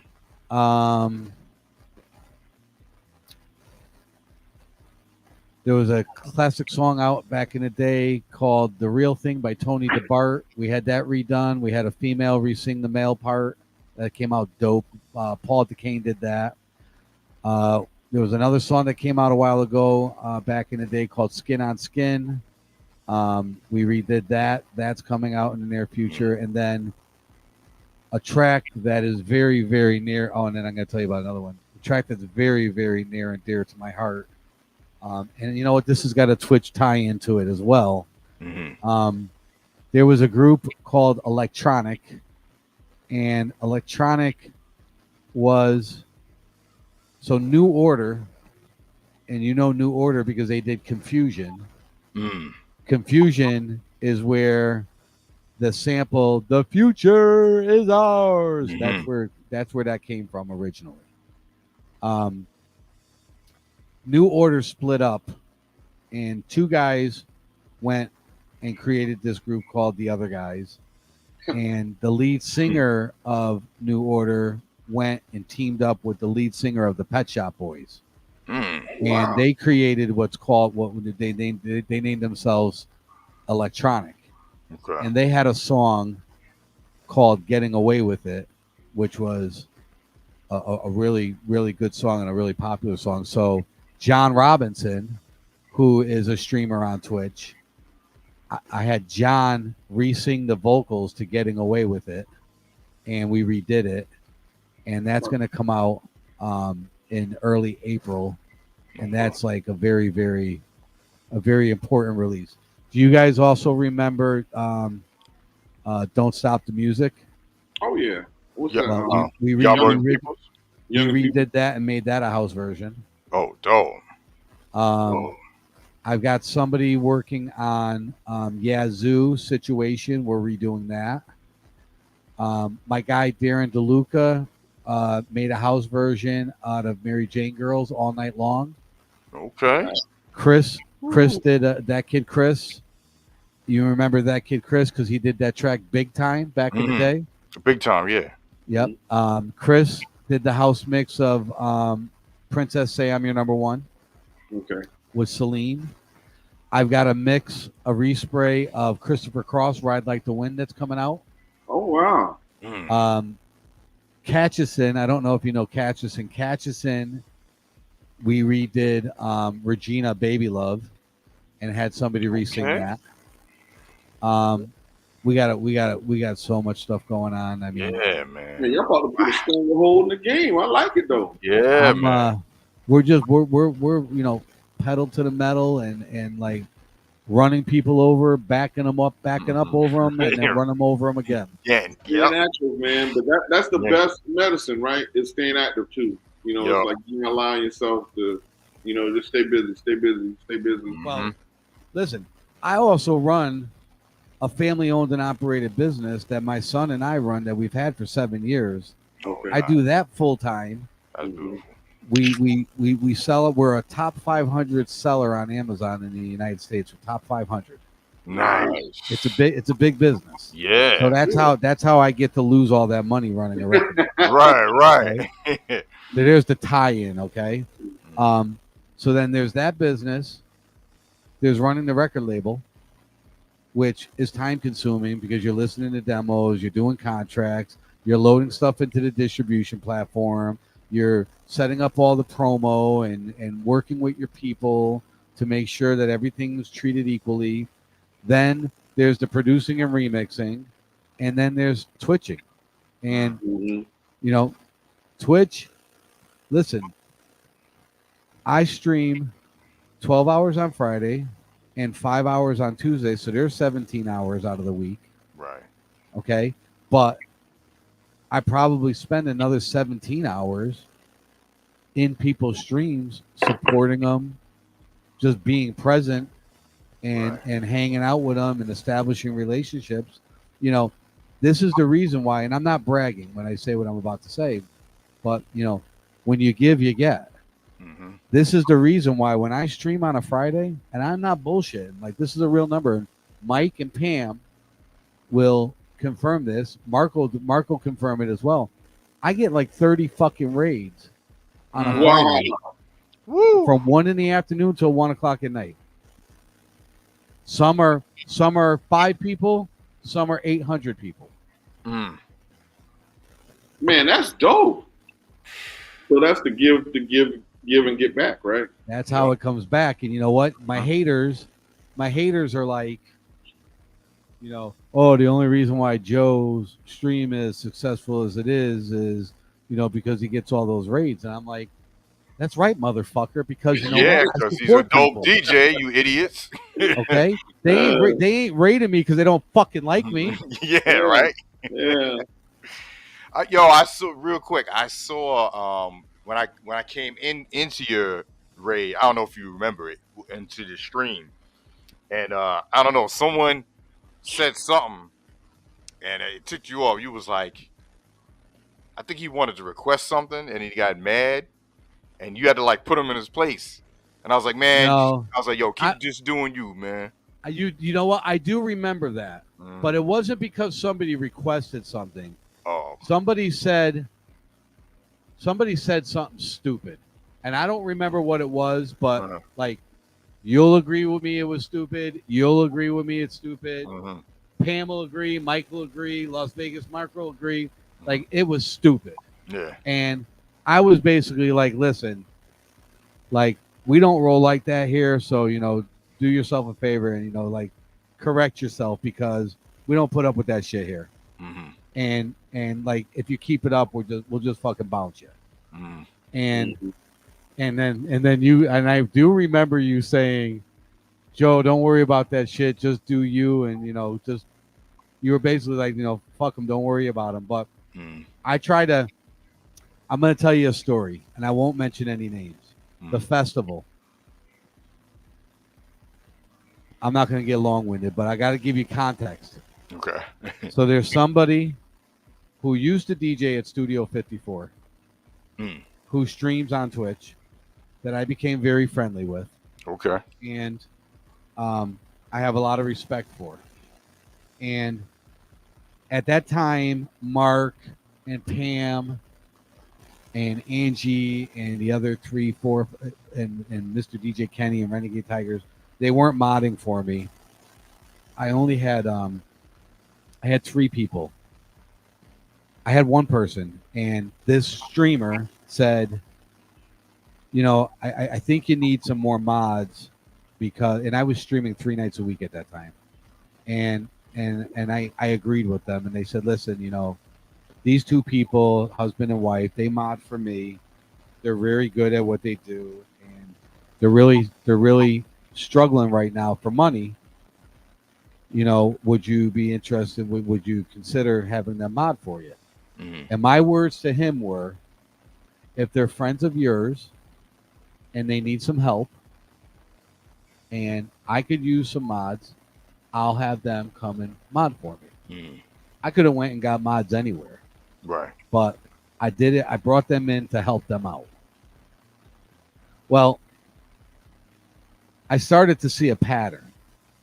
And the pattern was that they were only, their time slot was to be there on Friday from 6 p.m. until 11 p.m. And I would notice that they wouldn't come into my stream on the other 2 days at all. And when they showed up on Friday, they showed up at 5:59 and they left at 11:01. Okay. And that bothered me because I want you to be there because you want to be there, and oh, by the way, you get paid for it too. Okay, and that's not what was happening. And I let them know that, you know, that I want them to be there because they want to be there. That was kind of my way of show your face every once in a while. Don't just show up when it's time to work. Right. Because I didn't give you a job. I gave you an opportunity to be here because I thought you wanted to be here, and also you make a couple of dollars while you're at it. Right. And so I ended up letting them go. And the streamer said, how come you let them go? And I said, here's the reason why. And I was completely honest. And I said, you know, I never signed a contract with them and said they were going to be my mods for the rest of my life. And you know what? Shit changes. Yeah. Things happen. Right. And we adapt and we move on and we go down different paths in life. And so why do I tell you that? So during the festival, I finally went to sleep. I slept 8 hours from 5 o'clock in the morning on Friday until Saturday night or Sunday night. And it's my own fault because I wanted to stay up because I was having so much fun. It was like I was fucked up on cocaine and I didn't want to go to bed. Right? I ain't gonna lie. That's what I was on a high. Yeah. And so Pam calls me at 12:30 at night and says, we got a problem. So-and-so doesn't have any audio. Their audio just went out. Yikes. And I went, okay. I said, how much more time do they have left on their set?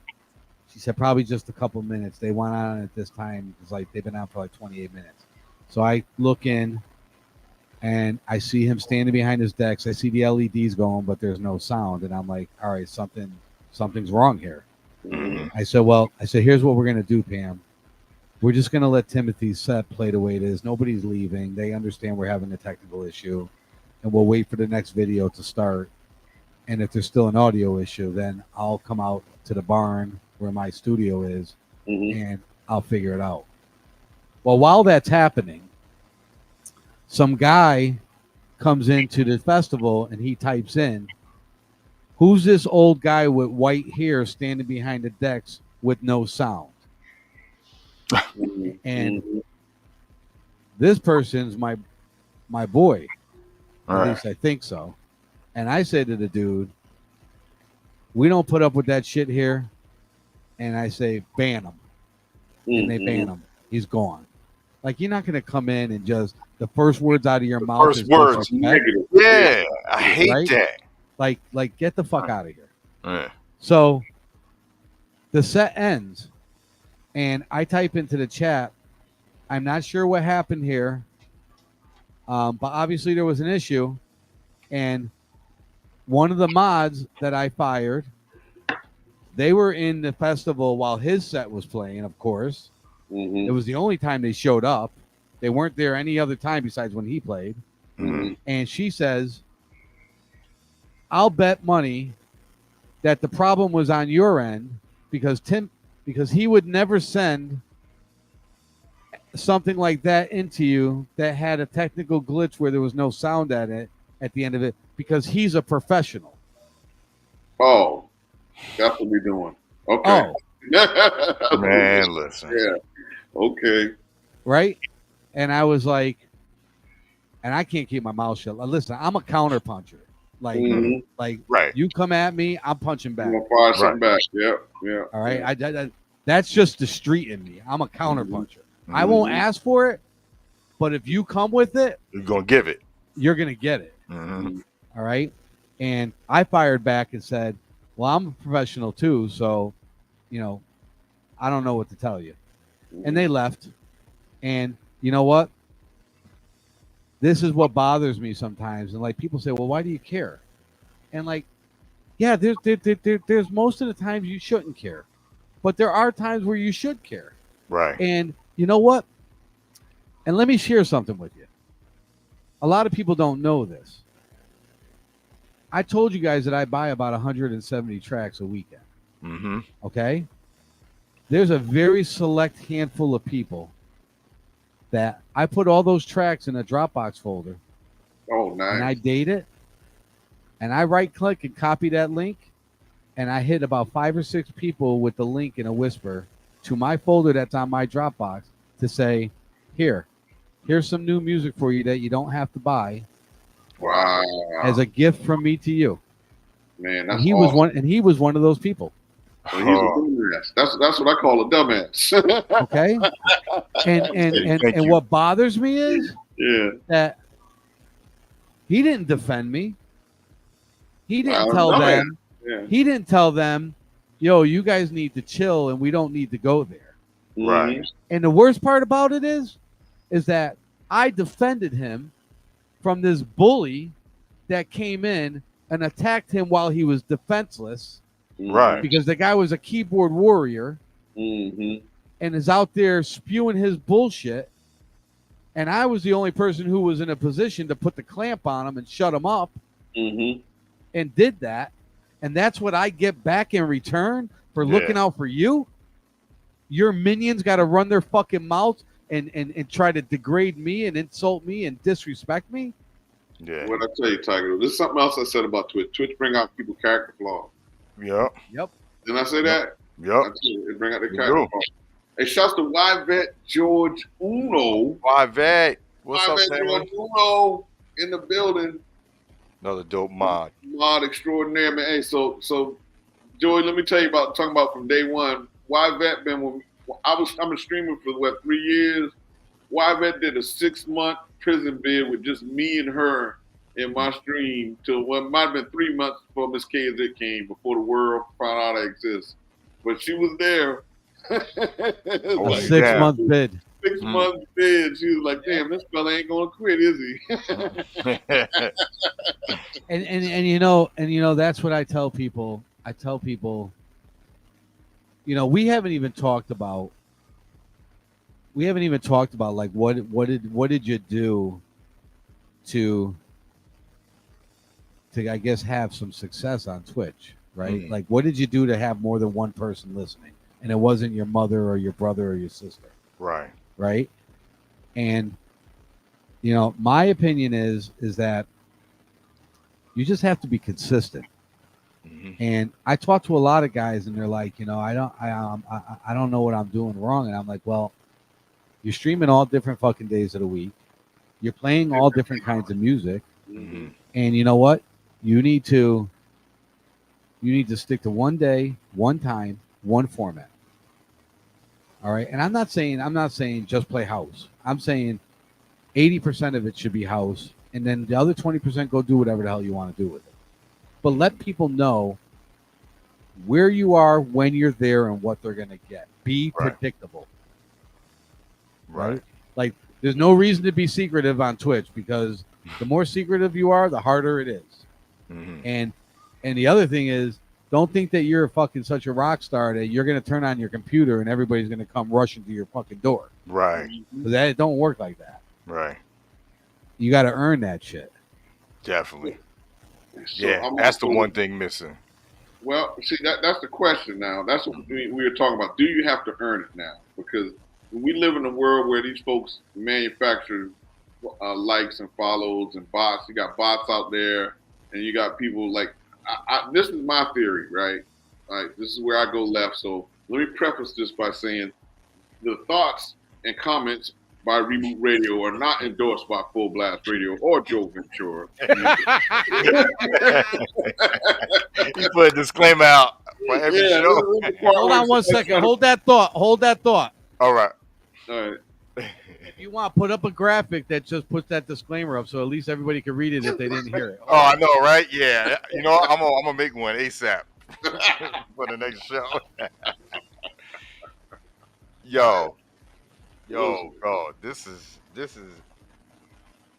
I always say this every week. Yo, this is one of the best shows. I'm saying it again. This is one of the best shows. I'm telling you, you gotta start. Matter of fact, I know it is. I got me and you gotta get together, but. Yeah, we got to start like that clip, man. Post a clip. Oh yeah, I owe you something. I actually forgot, so I got to make sure I'm square up with that. But okay, anyway. Talking about the mark. Yeah. C-Vox, thank you. DJ Baby D, thank you. C-Vox, love you, honey. Yeah, much love to the chat. So my point is this: I think what happens with social media is that we no longer worry about the content as much as wanting to be part of what we consider is happening. So, like, let's say with bots, you got folks that are streaming, and just like I know because you mentioned it, but they may have 60 people in the stream when normally they have 20, and then all of a sudden you see now they got 60, and you look and there's no activity, or you even have like the most people in there have 0 follows. 0 follows. That's like a telltale sign, right? But like people will start over time. People will start gravitating to that stream because they think something's going on. It may not be, the DJ may not be, this. I don't want to talk about skill level. Let's just say that he's not going to earn those numbers. But I think society now wants to. So I think you see it in record labels. You see it in, like ticket sales for events. You got, sometimes these folks are buying tickets to their own event to make it look like it's sold out. You know what I'm saying? So like we live in the world of deception and inflation. Yeah. But you get where I'm going, Tiger. So you just opened up a can of worms, because I'm gonna opine on what you're saying. We use that big word of opine. Okay. And I'm gonna take you on a little journey. Let's go. I get rated by some big streamers. Okay. And being a business person, I like to analyze things and I like to understand why. Okay. And so I figured it out. What did I figure out?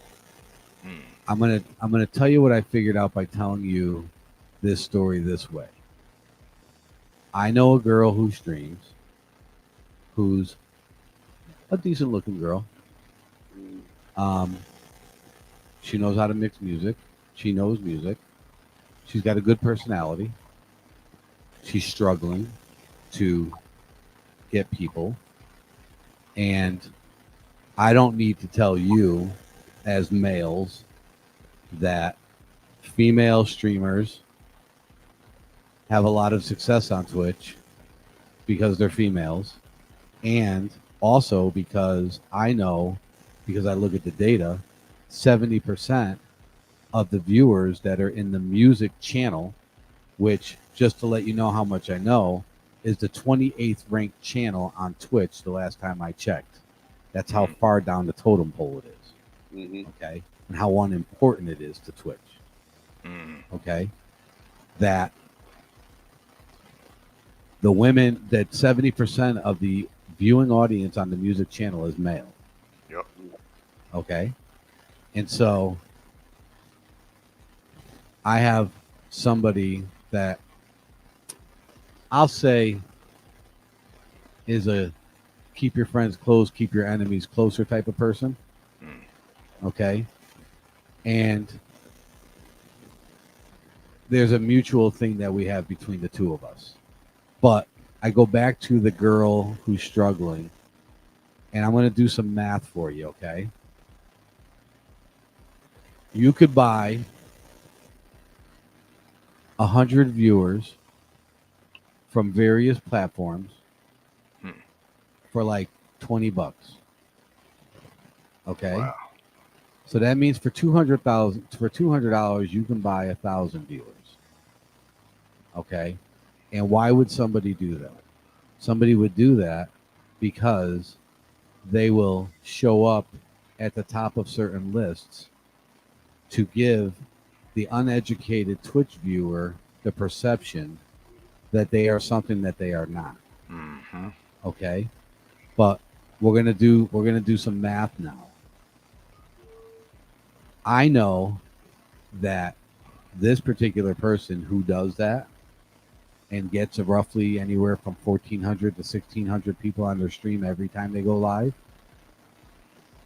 I know that they have probably 5 to 7 ghost accounts, ghost users, that they have bank accounts attached to, that they buy bits and subs from to create a feeding frenzy in their chat on a hype train.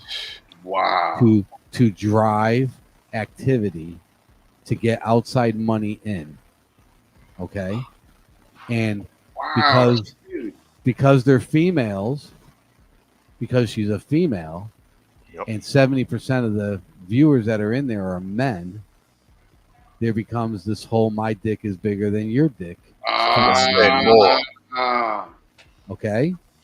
And so now here's how the mathematics goes. That person made $1 million on Twitch last year.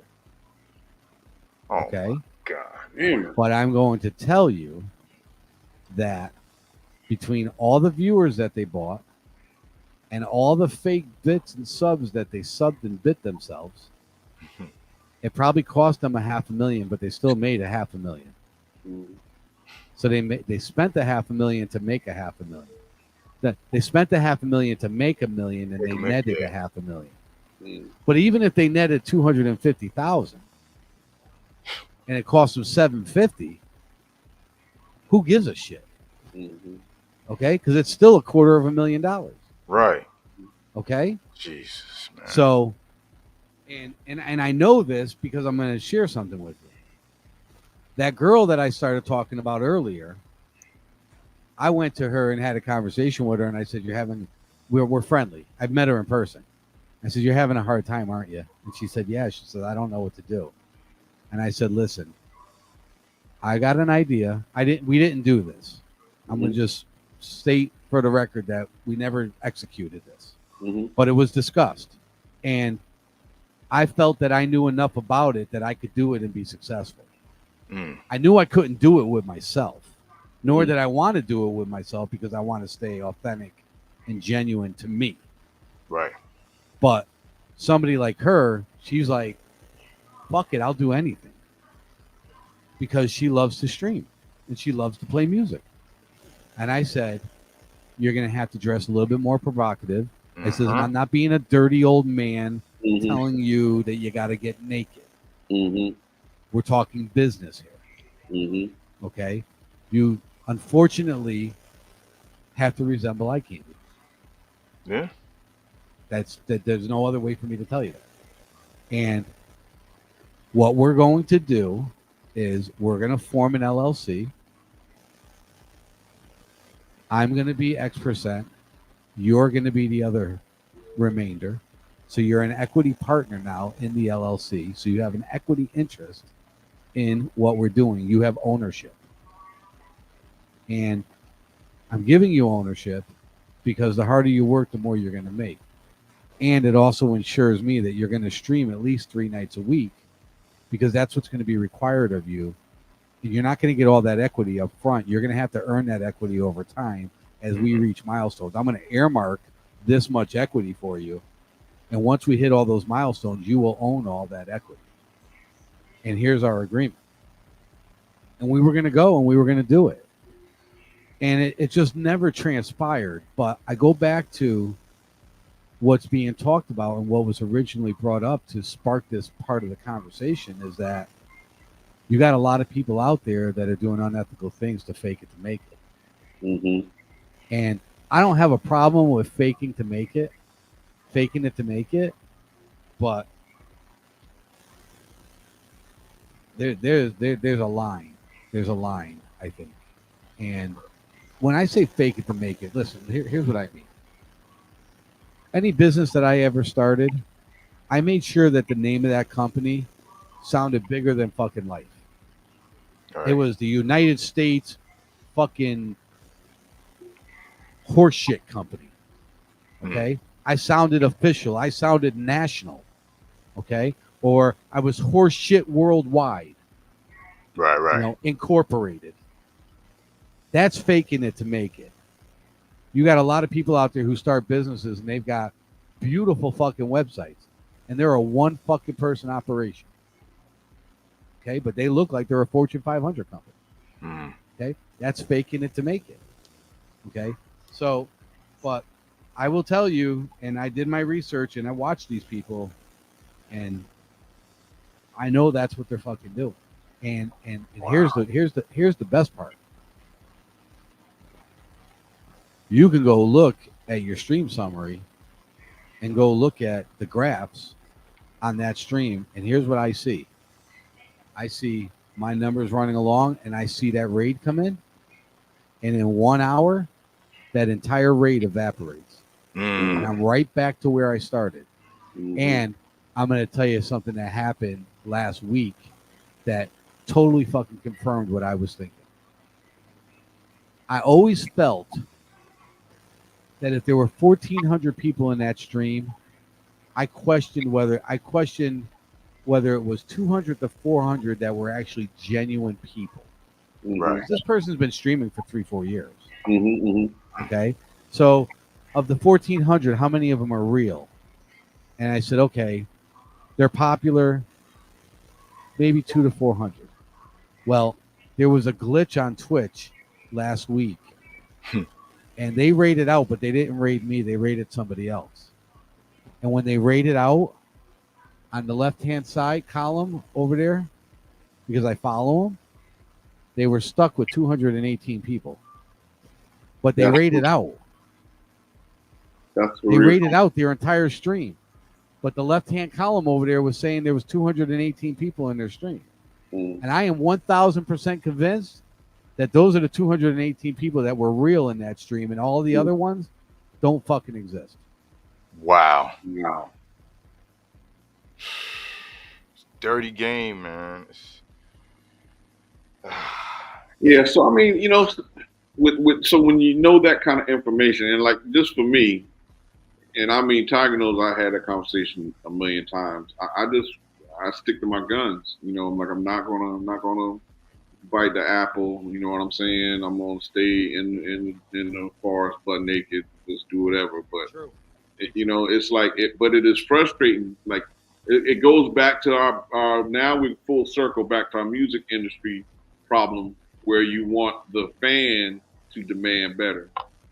You want the fan. Do you guys know? And not to interrupt you. Do you guys know that on Spotify, every million streams, which is a minimum of 30 seconds, all right, it qualifies as a registered stream.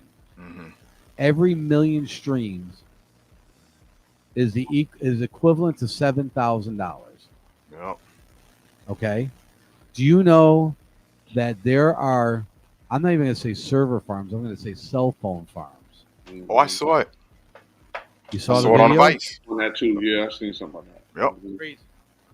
Had 1,500 phones streaming on the walls. So now Fake here's the funny streams. part.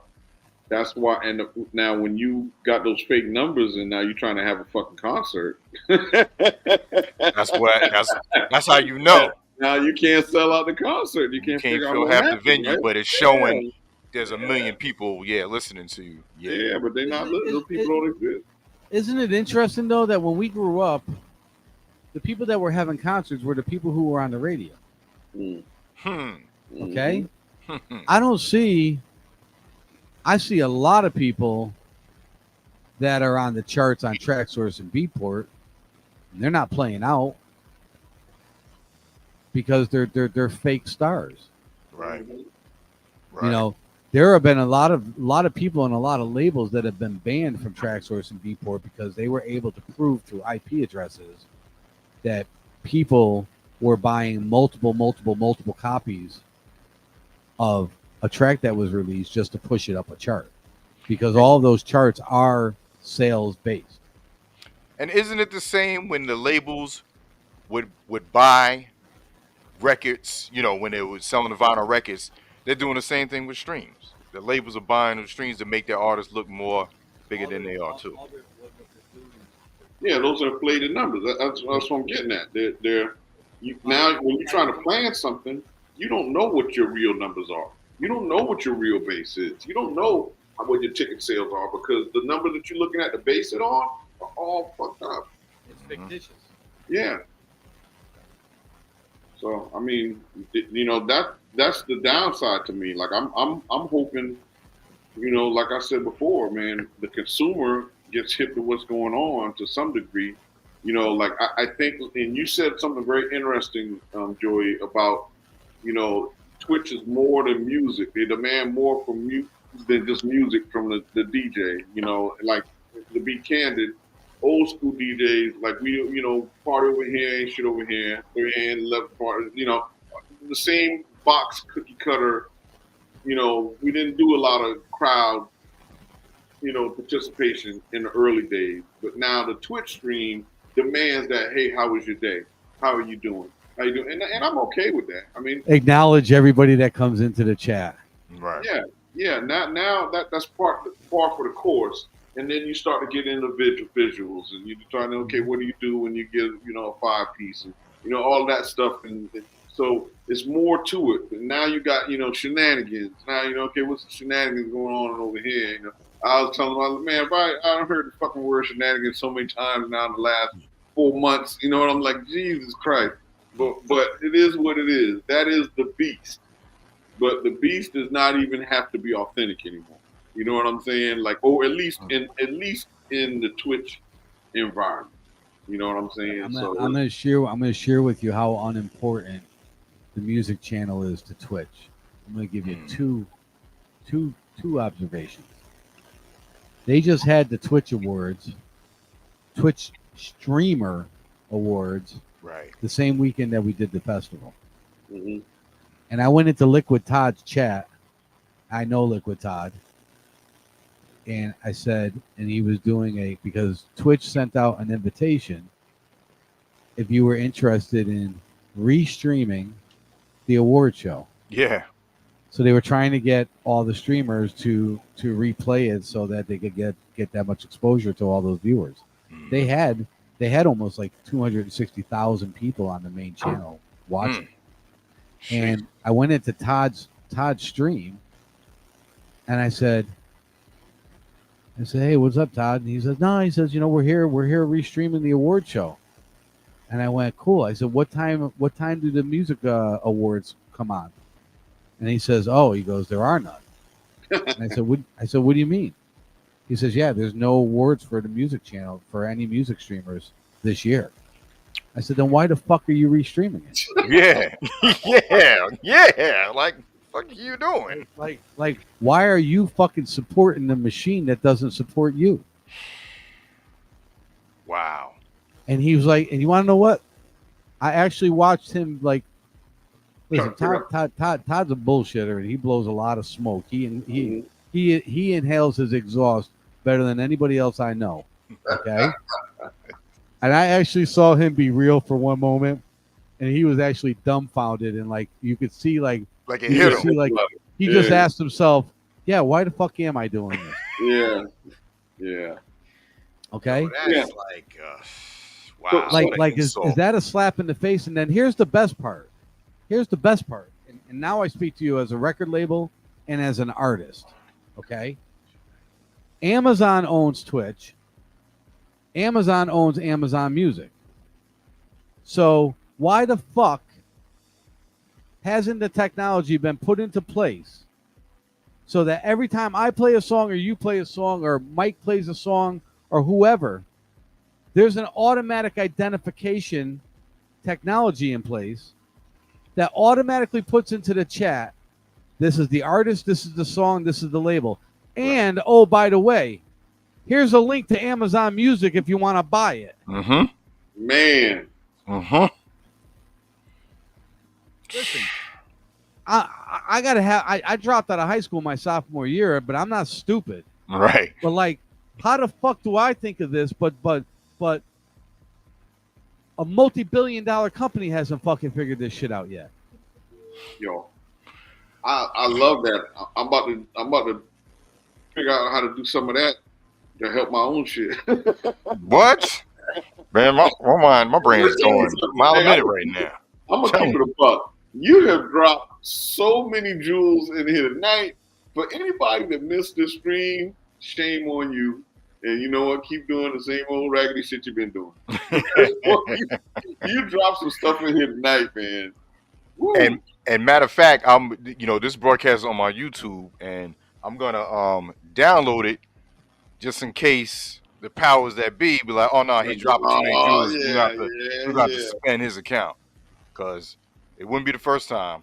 Oh yeah. No, you're right. But I mean, like, to me, it's just so skewed with Twitch. It's like some of it's frustrating to watch, like what's being done. You know, to like some of the guys. I mean, there's some nasty DJs out here that are like, you watching, and you said it, like, like.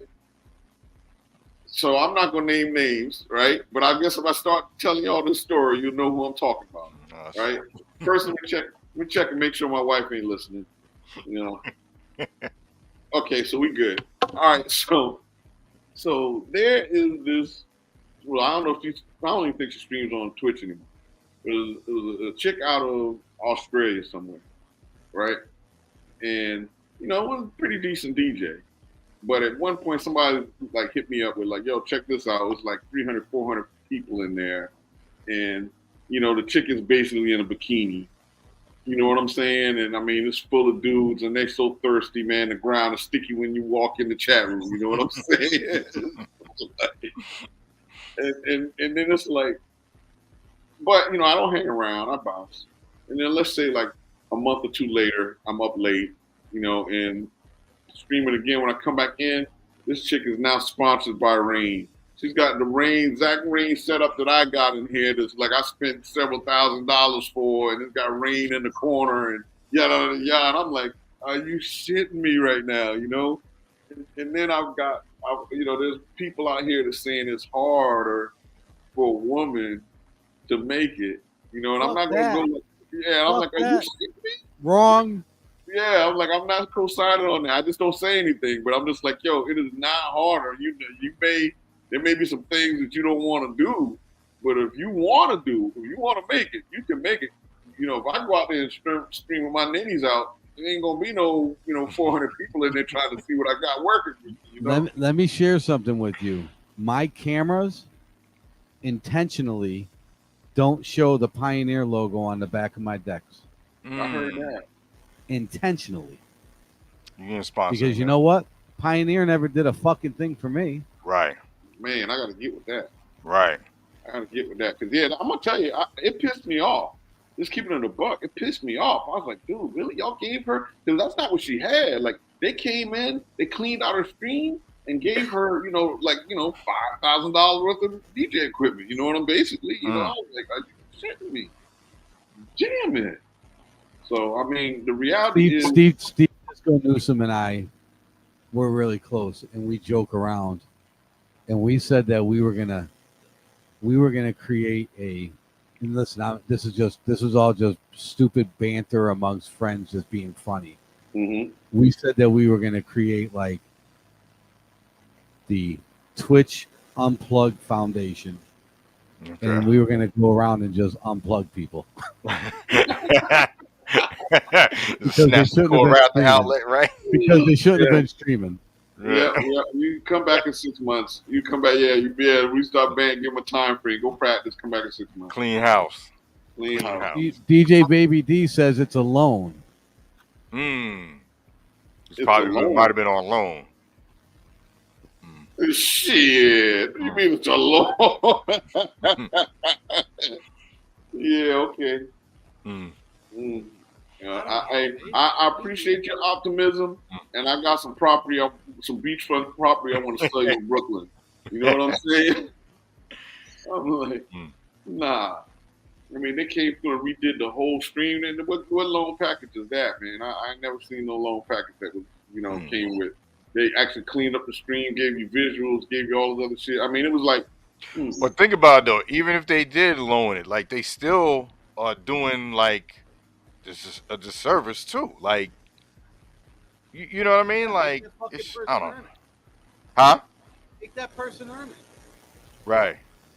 So Baby D said anything they get from Rain as a loaner. So if Jazzy Jeff gets something from Rain as a loaner, that's to help to get the product out. So it's a promotional expense. Maybe. I don't think they come and get it back, but I'm listening. You may know more about that than me. Not the way that I've never had a loaner opportunity. Neither have I.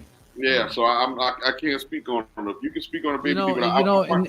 And there's another thing that we haven't even discussed. I mean, we may have to fucking do like part 2 of this shit and do it again. Yeah, I'm with it. I'm with it. That is another whole conversation about. You guys know that I just that I just finished a track that a handful of people got out there that I play once in a while, and it's called "I'm a Twitch Streamer," right? I heard it. I heard something about it. I'm gonna release it in 4 weeks. Was it playing on? It was playing in the ad. The ad for your stream, right? Yes. I thought so. Yeah. Okay. I knew I heard it before. So, where I'm going with this is, like, I don't think that people understand, and I think this is the reason why some people give up, because it's not easy. It's not easy to do what we do for a lot of different reasons. And one, in the beginning, we put up with, we deal with so much defeat and degradation, right? And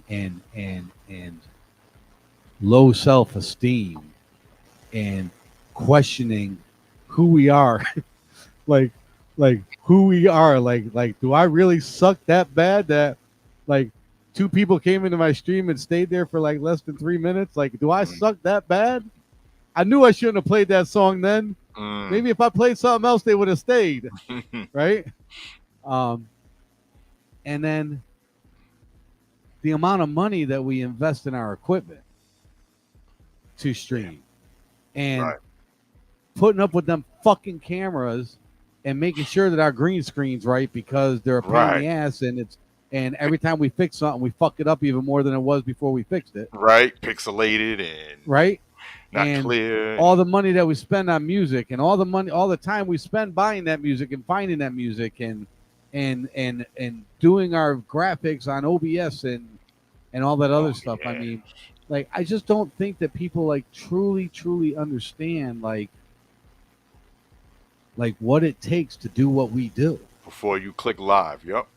And I'm going to share something with you, and like my people that are still in the chat, they don't notice, but I'm about to put a timer in on Stream Elements that's going to start tomorrow, and it's basically going to say, because I just say it the way it is, and I don't give it. If you don't fucking like it, leave and don't come back, right?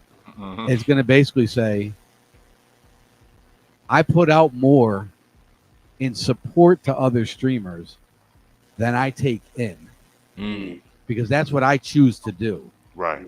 So before you get twisted and you think that I'm out here buying viewers or buying people's fucking love and support, Right. you need to go check the fucking math, because I will tell you that I put out more than I take in. And there's only one fucking reason why that is, because I give a shit. Right. And it's not about the money. Right.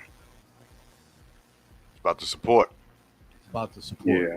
Yeah. I'm gonna address something one more time. Just going back, I see Baby D posting there. He said Mel Star told him when you see DJs with the new Rain product before it comes out, they give it to them on loan to test it out. And I completely believe that, but this product was not out. It was already out. I have it. I had the product. So we're not talking about like giving it to someone to test it. We're saying basically they know that there was 400, 500 people going to be in her room all the time, and they went in there and gave her a Rain setup so they could get exposure. Regardless if Let she's a me DJ. ask you a question. How many invitations did you get to be sponsored by Fresh Hello? How long did it take before somebody reached out to you and offered you that sponsorship? It wasn't when you had 2 or 3 people. That's for fucking sure. Yeah, yeah. So I get what you're saying. And as I grow, my sponsorships are getting better. Mm-hmm. Okay.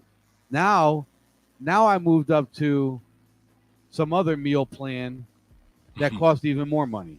I actually stopped looking at the thing. I know what you're talking about. Yeah. I think my first one was they wanted me to sponsor and promote a fucking video game. Yeah. Yeah. Do I look that fucking stupid that I want to go fucking tell people leave my stream and go play a video game? Yeah, right. People Give those sponsors to the video game players. Like, yeah, people do it, man. It tripped me out. But yeah, I all for the $565. Mm-hmm. Yeah, no, I mean it's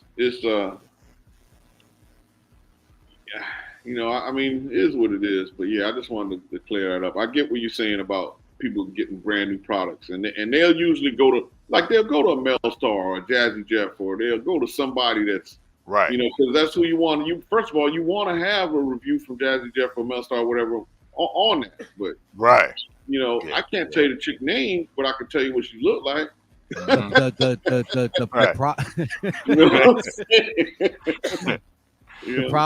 problem is that we're sitting here and saying, I understand the business side of wanting to have somebody who has legitimate influence and earned influence to promote your product. Mm-hmm. And any of the females that are listening, don't get mad at me, but like don't go and start offering stuff to somebody because they've got assets.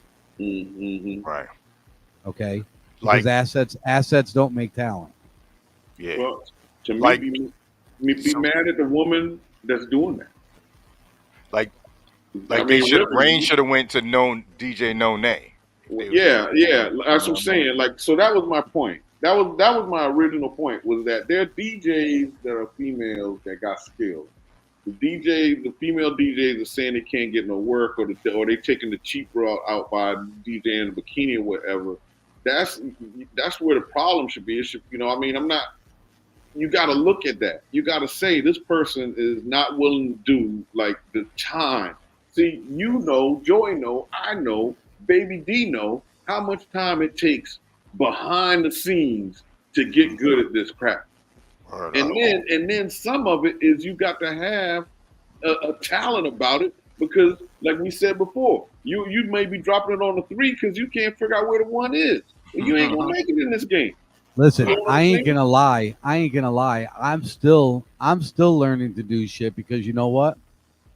Yeah. I've been doing this for 2 fucking years now, and every time I start my stream, something fucking breaks. Something goes. Oh, yep. Okay. So it's a never-ending learning process that is filled with frustration and aggravation that has no end. Yeah. But we do it because we actually love it. Like I said, with YVet, it was 6 months before Miss Kidzik came in there, and then it was 2 people, then Dante, and that's 3 people, and then next thing you know, boom. But my point is, me and you talked about this. I own a radio station. I was gonna stream anyway, because I was simulcasting. So I simulcast. I'm gonna be on the air regardless. I might as well just do this. But to what Joy was saying, like I know I can rock a party. That was never the question. Now you go and look at the national stage or the worldwide stage with Twitch, and you're like, damn.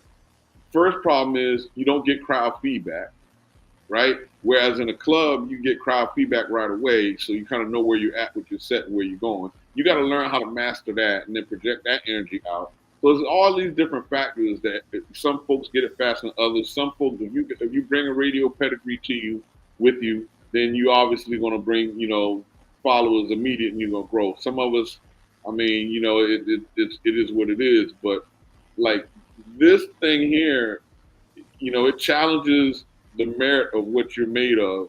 But if you truly love what you're doing, then you're gonna do it. Yep.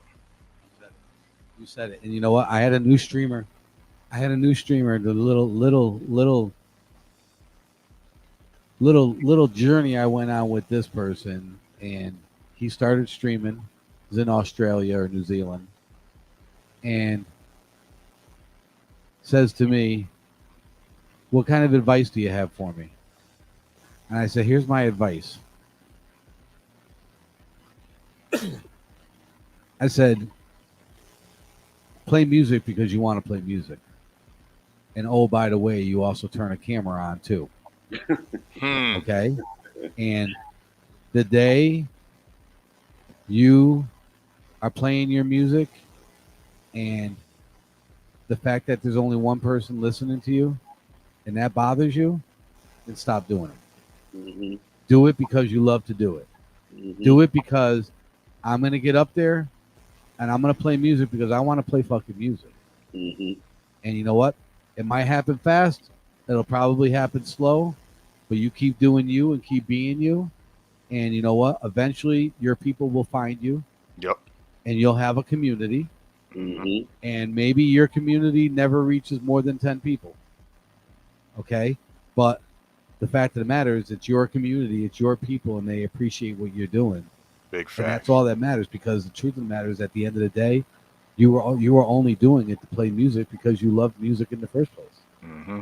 And the people that came and listened to you was a fucking bonus. Right. Okay?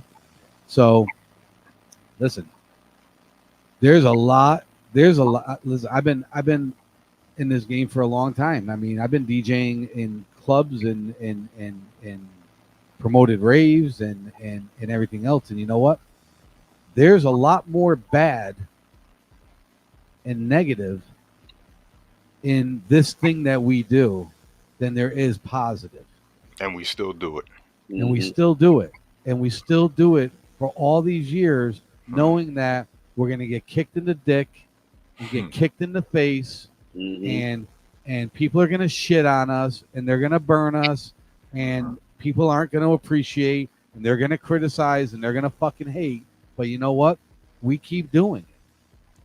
Because the ones that do makes it worthwhile. That's right. Yeah. That's right. Yeah. And nobody's ever taken my music away from me. So you know what? You can kick me in the nuts and hate me all you want. Mm-hmm. It's not enough to make me go away, because I love my music more than I hate you. Right. Ooh, right. Man. Right. Man, this cat just keep cracking them out, man. Right. Like that. Man, I'm gonna be making shorts. I'm gonna be chopping this video up. Yeah, man, this dude just keep cracking them up, man. Yeah, man. Brother, we appreciate, man. Yo, I'm telling you, we tell anybody that's on here that, you know, we never had, not had a good conversation. Always conversation been dope. This so far has been one of the best, and you're welcome, man. Anytime. Come back, man. Yeah, we need to have a part 2. Even if you listen and be like, yo, I want to chime in on what you talking about. Yeah, hit us I'll up. send you the link. You know. Yeah, Dude, yeah. I thoroughly enjoyed myself. I enjoyed talking with you guys. It was a great Likewise. conversation. It was a Likewise. great conversation. And Likewise. Much thank needed. you to everybody that's still chilling in the chat and hanging out. Yes. Word. Thank you. 4 hours. See, all Thanks the for Oh, wow. thanks for listening to all our banter and bullshit and complaining and whining and pep talking each other and telling Right. each other everything's gonna be all right and fuck everybody else. Yup, Yeah. exactly. Great therapy. This is DJ therapy. Yeah, DJ therapy, right? that's a fact. Yeah. Yo, Stuff we it's talk about. funny, you know. We should do something. I mean, it'll take away from this, but you know, the DJ therapy, you know, 101. Word. And you know what? I tell you what, I give you guys an idea. I think you guys should consider doing another interview series type of thing, where, and you can do it in a way that's not condescending and insulting, but you know, bring in a new streamer that you believe in your heart of hearts has potential, Start dating. and talk with them, and you know, just kind of show them the way. You know, I don't know how you do that where it doesn't start to sound redundant, and you know, and I guess the other side of it is, and really the truth of the matter is that the guest talking is what brings the variety to what you guys are doing, because you get to bring in different people with different perspectives and personalities and experiences. So I don't know.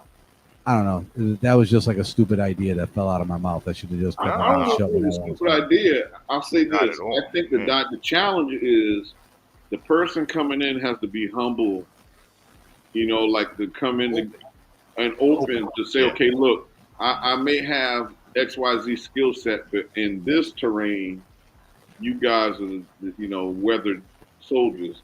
But the reality is, I mean, heck, neither one of us are partners. You know, we just chiseled veteran DJs, but we're not like what you got folks that may partner that, you know, you wouldn't want them handling, you don't want them on the deck, you know what I'm saying? So I mean, you get what I'm getting at. So it depends on what you value. You know, the person has a value. What are you trying to be? You trying to be a DJ, or you trying to be an entertainer? Because that's the difference, right? You know what I'm to me? It's like DJ is a form, I guess, of entertainment, but like you could tap dance in front of a fucking crowd, and you know, if you put a record on a controller, that now you're a DJ in Twitch world. So it's weird. I think there's more thought got to go into that. I do like it, but I just don't see people actually wanting to hear what we got to say about what they may listen to you because you got more in the room than what we have. But how many? Let me ask you a question, and I'm Thank you, Pam. I'm curious to. You guys extended the olive branch and said, how can we help you? But I want to kind of turn the table and say, you know, how can I help you guys? So here's what I want to know, because we know what the requirements are to become a partner. How many average viewers on your music streams do you guys typically get? So Tiger gets a little more than me. It'd probably be maybe 50, maybe. Okay. Maybe Okay. if I can average it out. Yeah. I'm Okay. floating between 36 and 45 somewhere in there. All right. So listen, you're both more than halfway there. Right. Okay. So here's what we're gonna do. I'm gonna make a commitment to you guys to help you guys become partners. Wow. Even if you tell me, Joe, I don't give a fuck about becoming a partner because it doesn't mean shit to me. Like, I want to challenge myself to help you guys become partners, so that I could walk away and say, I helped them guys accomplish that. Man, I appreciate that. I don't know that I would, if I got the opportunity to make it, I don't know if I would activate the thing, but I will do this. I'll be glad to accept the help in return to do something to help you in return. I don't like to walk away owing anybody anything. No, I understand that. No, we'll figure that out. You're playing freeze again with us, just so you know. Freeze. You won. Yep. DJ Cool. Yeah, that's oh man. Let's have a Definitely that's another appreciate that. conversation we're gonna have. Okay. Yeah, we'll have another Yeah. conversation. Y'all hear me though? Yes. I can Yeah, hear we you get just fine. All right. So I'm not gonna. We about to end it anyway. So I'm not gonna. Yep. Back there. DJ MC2 Jam Man. Oh, That right MC2. there is the motherfucking Energizer Bunny right there. Oh Let me man. tell you, that dude's a Non-stop. clone. That dude's cloned 52 times, man. He's everywhere. Yes, Out of indeed. control. But here, you know what? That is a perfect example. Listen, MC2 Jam Man, I'm gonna just tell it like it is, and you know I love you to death. But like, he ain't posing in Playgirl anytime soon. Mhm. Okay, but so like nobody's going there because they're going there because the dude's got so much fucking energy that like how the fuck can you not like him? Right. Okay, and how can you not want to support somebody like him Right. with the amount of energy that he puts into what he does? Mm-hmm. Okay, and it's genuine. it is genuine, and you know what you gotta you know, a lot of people think he's a goofball and you know, look at this fucking guy. Mm-hmm. I look at it and I go, that motherfucker is working his balls off. Hey, his house music sets are nasty too. I've been in there. Yep. Yeah, he nasty on the house music, man. MC2J, man, come on, bro. You know we got love for you over here, man. And you never know, MC2J, man. You know, if you go and do a set in a tank top, you never know what might happen, man. Hey, I don't know. You know, I don't know. Somebody for everybody, man. Yeah. The world is full. Well, I won't be in that street. And you won't violate TOS either. The only way you violate TOS is if the bulge in your Speedo's too big, because then people are going to complain. Holy shit. And I'll be the first person to complain too. I'll be the first person to complain too because I'll be jealous. Hey, you know what I like, Tiger? Let me tell you what I like the most though. Joe is a dude he'll defer some trouble away from me. You know what I'm saying? Yeah. Yeah, because he'll defer some trouble away from me. You know what I'm saying? Because he's gonna say some shit. You know, I like this. Yeah, you're not the bad boy in the street. I'm not the dude where they say, "Oh hell, here you go." You know? No, you get to say, you think I'm bad? Go fucking listen to Joe. Yeah. You think what I just said was bad? Did you hear what Joe said this? Oh man. Now you got a buffer now, Reboot. Yeah. Got somebody to keep the heat off me, man. No doubt. This was beautiful though. This was dope, man.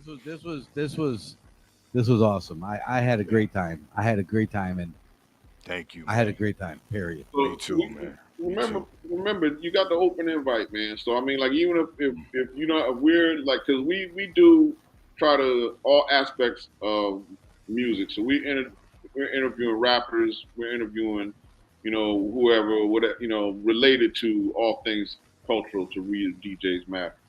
So all right, here's the first thing I need you guys to do. I need you to both give me a 1 hour recorded set. Okay. So that I can I do a guest DJ I try to do a guest DJ every Friday. And I give them an hour set. It's usually around 6:30 p.m. That allows me, because I've been streaming then for almost like 5 hours, allows me to go to the house, get something to eat, maybe take a shower or jump in the pool, and then come back and I'm kind of, you know, fresh and ready for the second half, so to speak. Right. So put together a 1 hour set for me. I will tell you this time around, like, make a house just so that it fits with what I'm doing. What you do on Friday, right? Yeah, which I'm sure you guys create some deep. Yeah, not a problem. And I've got, and I'm not plugging, I've got MP1 Rick MPDJ Rick 1 is actually coming here Friday to do a live back-to-back with me. And then the following week, Chris Craze is going to be here. Okay. Doing a live back-to-back with me as well. So nice. But get those over to me, and I'll give you guys a heads up as to when I'm going to run them, just so that we can all properly set it up on social media and also promote it in our own streams and everything. And I will make a point. Fuck you, MC2 Jam, man. I'm not getting no guest miss from you. I'm just playing with you, bro. We will do. I promise you, MC2 Jam, man. I will get a guest mix from you too. I promise you. Okay. And we're gonna get you exposed and get you some more followers and build up your community. And we're just gonna keep plugging it away. Man. Sounds good, man. I appreciate it, man.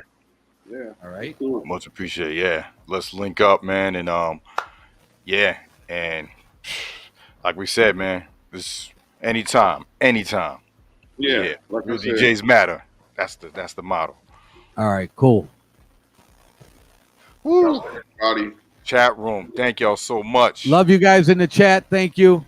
Yes, indeed. Thank you for the donations. Sure, man. Salute to you, sir. We appreciate you. Yes, indeed. I'm about to go out All right, y'all. I'm going to eat dinner. Me all too. Right, man. Yeah. Hey, in the chat room, we're gonna go to Cello Music. He's on the Feed Your Soul Raid train. And shout out to all the DJs over on there as well. Awesome G-Mon in the building. We see you, Queen. Awesome G-Mon. Thank you. Appreciate DJ, your input. I got a Baby D. Baby D. Yes, indeed. Yes, indeed. Let me I gotta go in here. I don't think StreamYard raids out. I think I gotta do it through the rear window. All right, well, I'm going to go eat, man. I'm about to fall out, bro.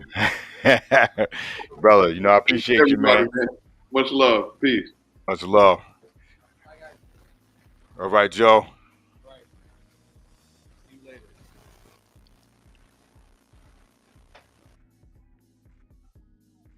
Thank y'all so much, y'all. We're gonna anyone still rocking? Okay, Cello Music is yes, he is live. He is live right now. We're gonna go over there. He's putting it down. Big shout out to everybody. C-Von, C-Vox, Pam, Las Vegas. The Tribe. Feliciano, Chris, GT 500. Follow me on all platforms, Full Blast Radio on YouTube and Instagram as well. Solar Live. Rivka, NYC. MC2J Man. Star Date, DJ. C Money. Antoine, thank you. Hold me down over there on YouTube always. I appreciate you, brother. Like Baby D says, do what you love and love what you do, y'all. Stay right here.